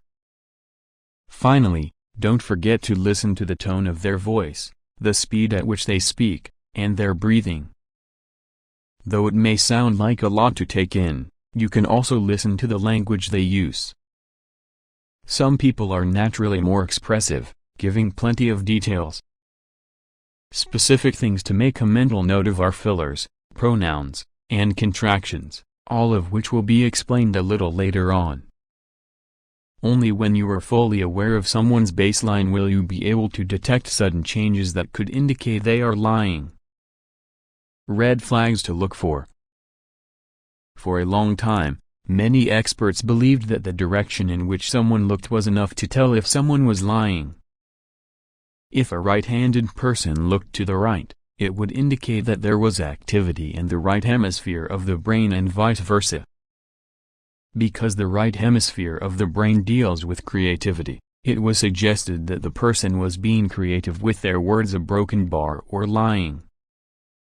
Whereas the left hemisphere of the brain is associated with logic and therefore the truth. This myth evolved from research in the 70s and 80s that looked at eye direction and recorded memories over generated memories. Over the years, people took this to believe recorded memories were genuine and generated memories were lies. The myth has been debunked, however, the eyes still give away some details. It's actually the hands that can tell you more about someone's level of honesty. Hands. During your baseline conversations, you may have noticed hand gestures as the person was talking. When a person is lying, they are more likely to use hand gestures before or after their statement. This is because the brain is too busy creating the story to remember to send signals to other parts of the body to move. One study carried out by the University of Michigan discovered that people who lie are slightly more inclined to gesture with both hands than with one. While watching media clips, they noticed that people moved both hands, and 40% of the clips where people were lying and 25% for those telling the truth. University of Michigan, 2015. If they aren't using both hands, you may notice a person using their non-dominant hand. When someone uses strong words, the body, in an attempt to be honest, tries to leak out the deception, and this is seen with the non-dominant hand in use. You can look at Bill Clinton's "I did not have sexual relations with that woman" speech to see this in action. Look out for people unconsciously hiding their palms. They may remove their hands completely from sight or just have their palms facing away from you. It's literally as if they are trying to hold something back from you. Eyes. There are two main indicators that give away a lie, which is yet another reason to get your baseline as accurate as possible. One indication is a lot of movement and the other is a lack of same. When some people lie, their eyes will dart around left and right, up and down as if looking for their answer. There is often an expression of fear because they are afraid to answer and get caught. Along with the darting, you may see wider eyes and more of their whites visible. Another eye movement is suddenly looking away. The direction is irrelevant. On the other hand, the same study from the University of Michigan found that 70% of people will stare when they are lying. Pay attention to a cold stare when a person is trying to intimidate you. A person may look straight at you but blink rapidly when they are lying. This is because telling a lie is more stressful than the truth, and blinking is a sign of nerves. Sometimes, the eyes can give away not necessarily a lie but an emotion that a person is trying to hide. This is especially the case for confidence. If a person is genuinely comfortable and confident, you will notice crow's feet in the outer corners of the eyes. No wrinkles around the eyes, and the person may be faking their confidence. Mouth. Most of the signs around the mouth come from the attempt to prevent revealing any information. When someone's lips are pursed to the point where you can hardly see their lips, this could be a sign of a lie by omission. The person may not be telling you an outright lie, but they are holding back information, and this can manipulate a situation as still deceptive. Pursed lips are also a sign that someone could be holding back on their emotions rather than just the facts. It's actually an instinctive reflex, so don't always assume the worst. Some people just may not want to be a part of the conversation. Sometimes, the body language is less subtle. Quickly raising a hand to the mouth points to surprise, but if the action is slower and combined with a pause before speaking, the next thing they say could be a lie. Covering of the mouth is another way of stopping yourself from speaking and holding back information.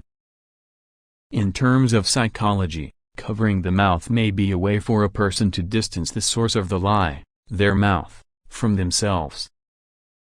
Because this gesture is more obvious, you may notice people trying to disguise their lie. For example, they will rub or scratch their nose to try to hide the fact they have covered their mouth. Micro-expressions. Let's take a moment to quickly review micro-expressions within the context of lie detection. Because a liar is often worried about getting caught, the most frequent micro-expression used is fear. The mouth is open, and eyebrows are raised and pulled slightly together. The upper eyelids will also be raised, and this comes with wrinkling in the forehead. Again, not all lies are out to get you. Some people will hold back their emotions, either as a form of self-protection or in the hope of protecting you.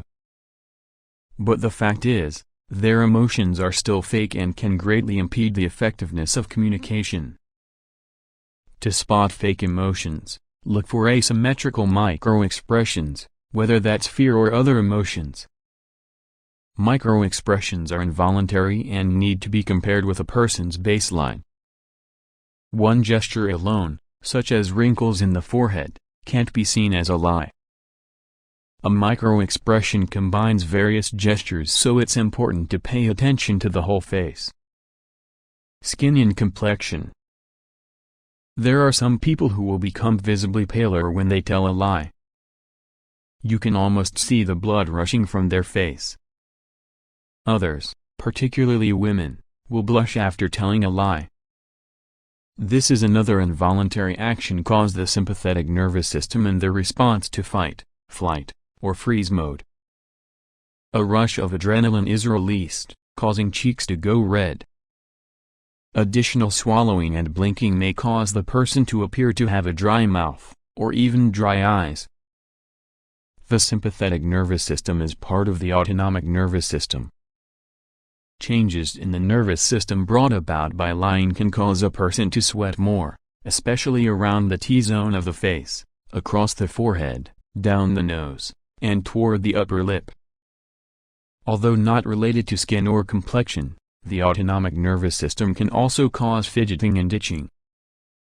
This system is crucial for the regulation of our bodily function, and fluctuations can cause more itching, rocking, and moving from side to side. Anxiety and deception expand the capillaries in the nose just slightly, so it's common to see people scratching their noses. Position and posture. It's not necessarily the position of a person that will give away the lie, but more so any sudden change. From the baseline, you will have noticed what is a comfortable level of personal space for a person. If you see that they suddenly lean back or take a step back as they speak, it might not be the truth. This additional space is a way of creating distance because they aren't comfortable with the lie they are telling. Next, take a look at the feet.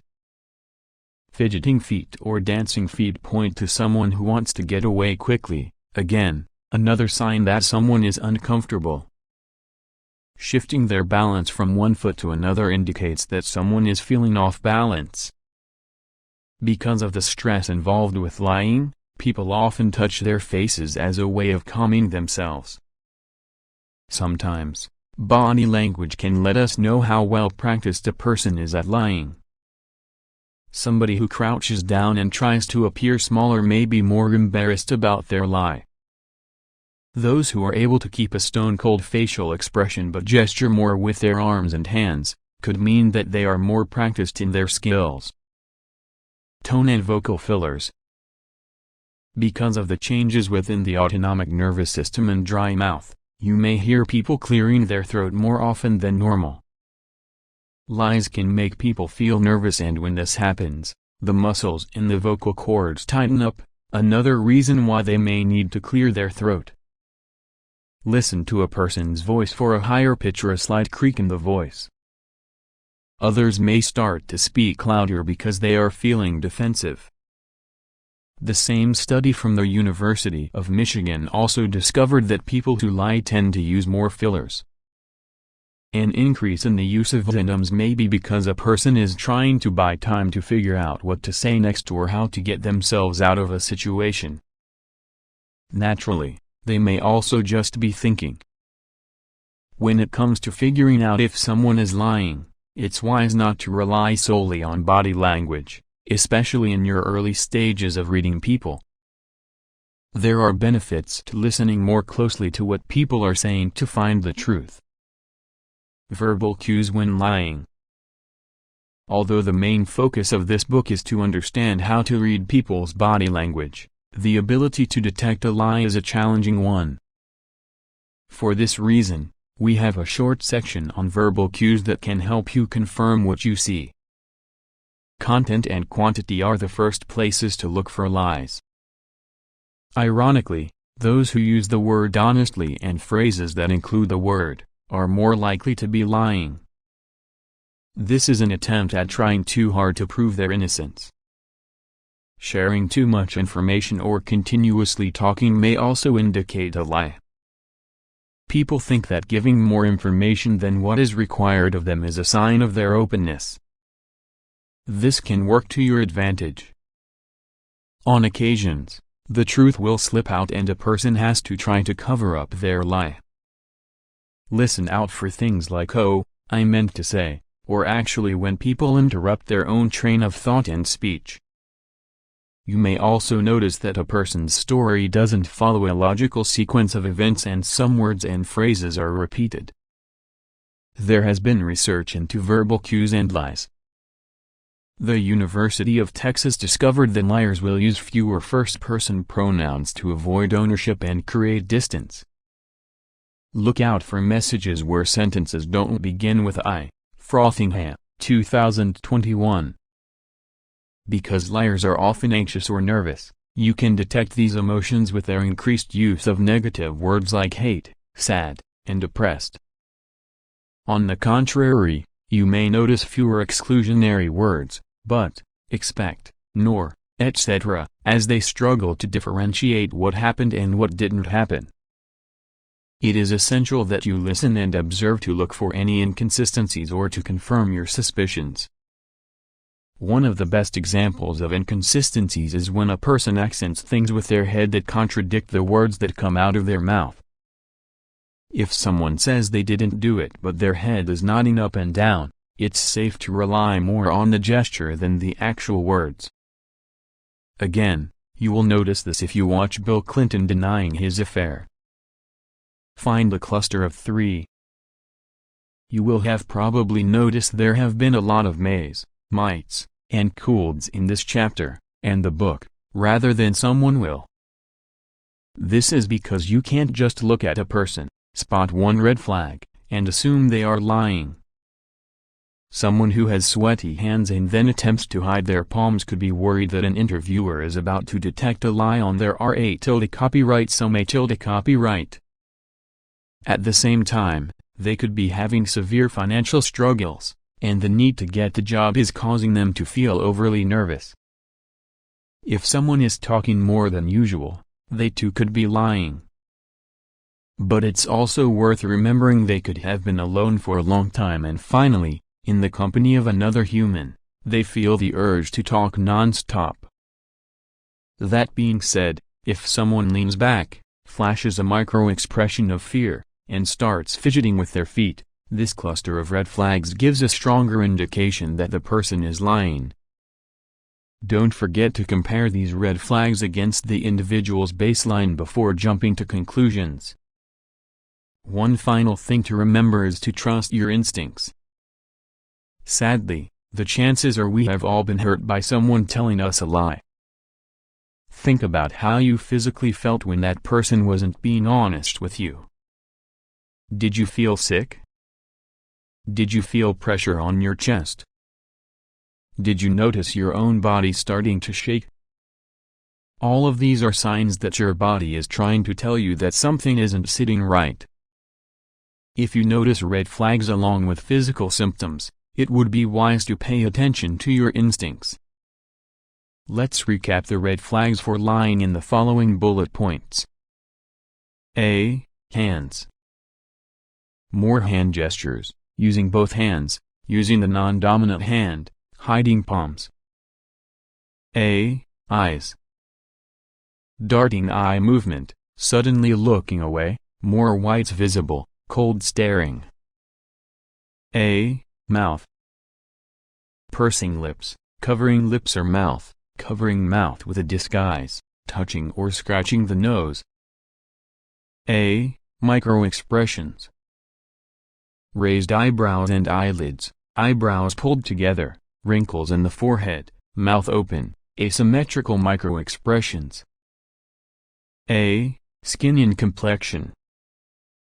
Paler skin, flushed cheeks from adrenaline, itchy nose, more sweat in the T-zone, dry mouth and/or eyes. A. Position and posture. Leaning or stepping away, fidgeting feet, shifting balance, self-soothing gestures like touching the face. A. Tone and vocal fillers. Higher tone, louder voice, extra use of fillers like and A. Verbal, written cues. Talking excessively, phrases with honestly, actually, or I meant, fewer first-person pronouns and exclusionary words, and more negative words. Because of our tendencies to lean toward the negative, it's easy for us to assume the worst, see a couple of red flags, and jump to the conclusion that a person is lying. Dr. Paul Ekman is undoubtedly one of the leading experts in human emotion and nonverbal expression, making massive contributions to our understanding of deception. Even with his knowledge and experience, he doesn't consider himself to be a human lie detector. He believes that while there is plenty to learn and we are able to decide with greater accuracy if someone is lying or not, body language alone isn't enough to say for sure if someone is lying. Awareness when we aren't being truthful is also necessary. At the same time, there is a fun game called Two Truths and a Lie that you can play with someone. They have to give you 3 sentences and only 2 are true. Watch the person you play with for red flags rather than trying to analyze what they are saying. Learning how to read people isn't something apart from communication, it is a part of it. Reading people and spotting signs of lies, fake emotions, or holding back isn't the end result. These skills should be used to improve communication and to give you the tools to discover more about what is really going on. Conclusion. When people send us mixed signals during communication, any number of things can happen and rarely are they good. The first doubt that comes across our mind is whether we can actually trust this person. While past experiences impact our ability to trust, It doesn't help when you get that niggling feeling that someone is hiding something from you. The next thing that can happen is that we can start to feel isolated and rejected. Everybody wants to feel part of a group, it's human nature. But when people reading skills aren't quite as they should be, there is a great sense of disconnection.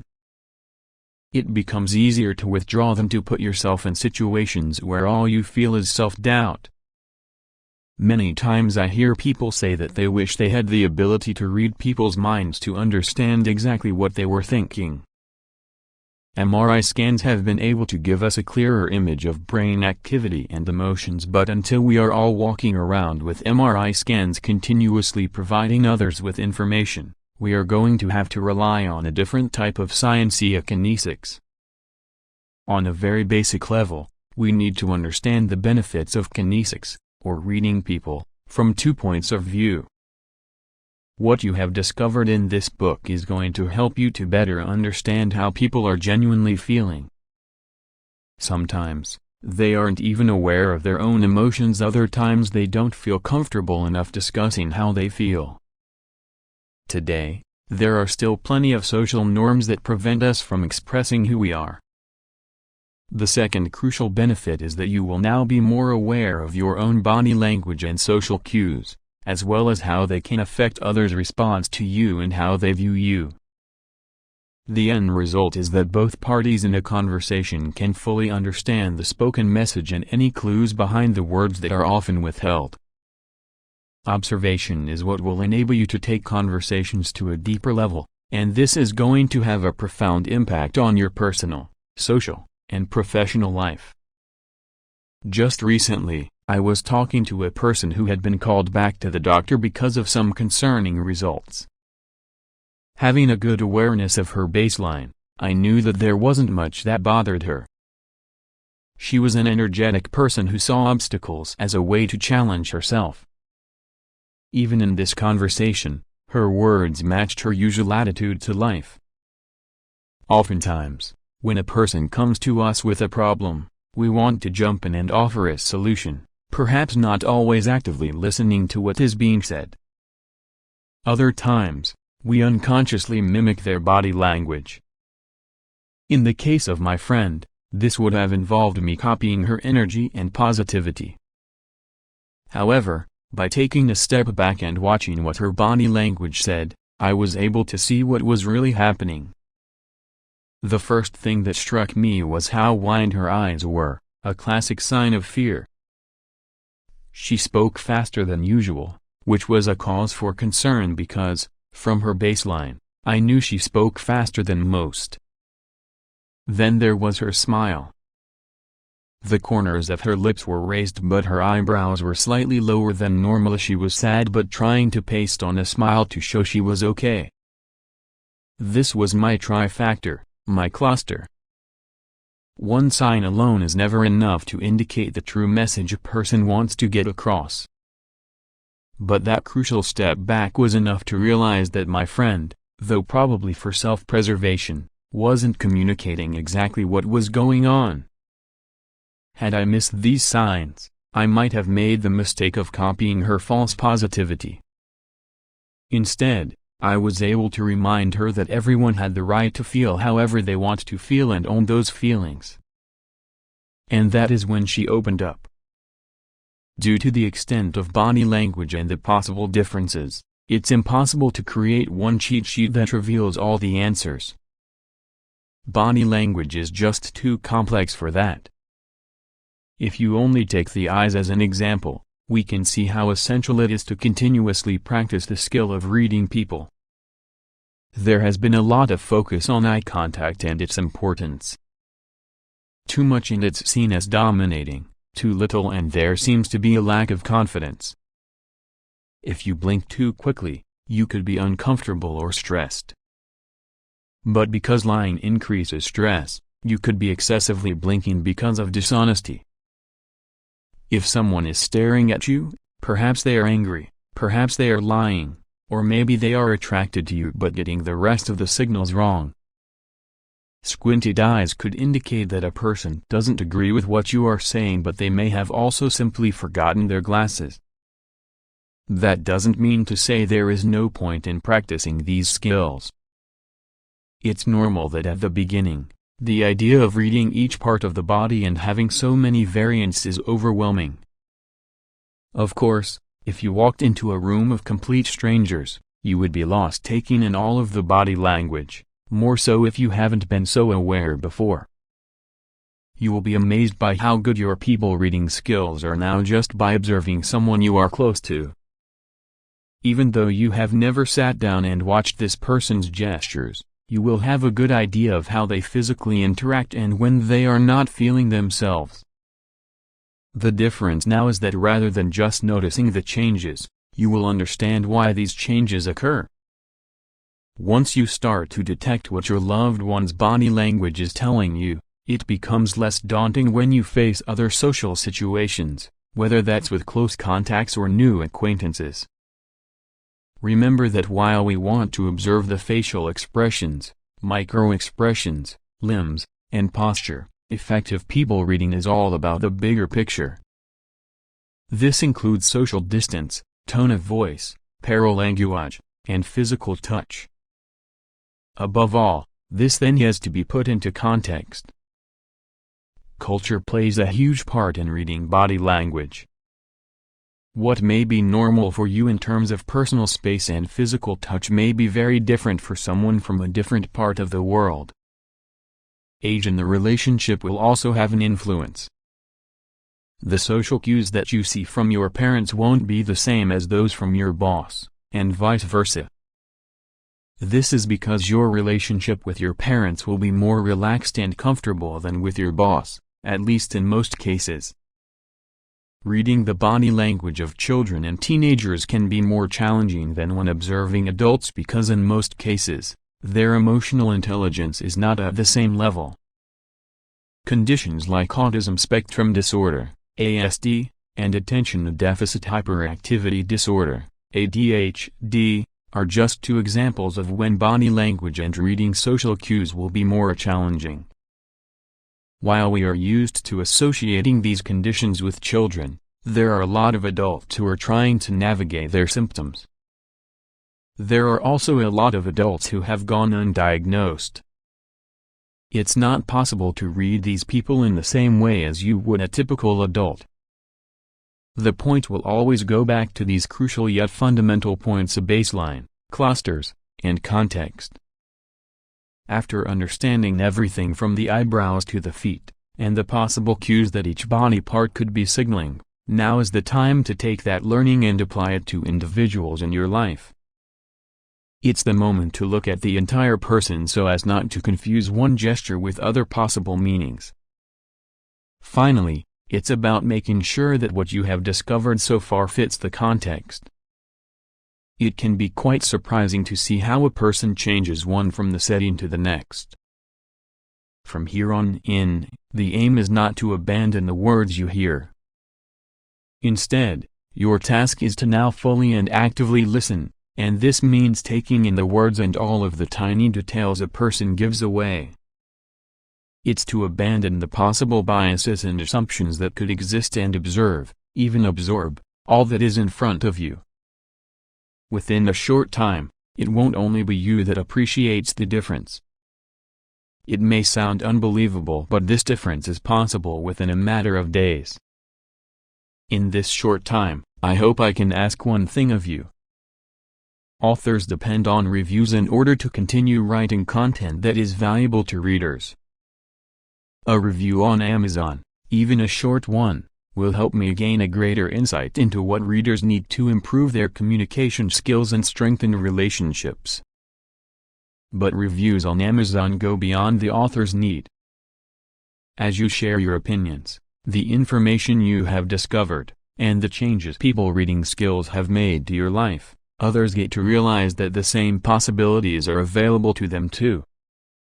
You never know, it's possible that now, you have the skills it takes to read their reviews and discover how true their words really are.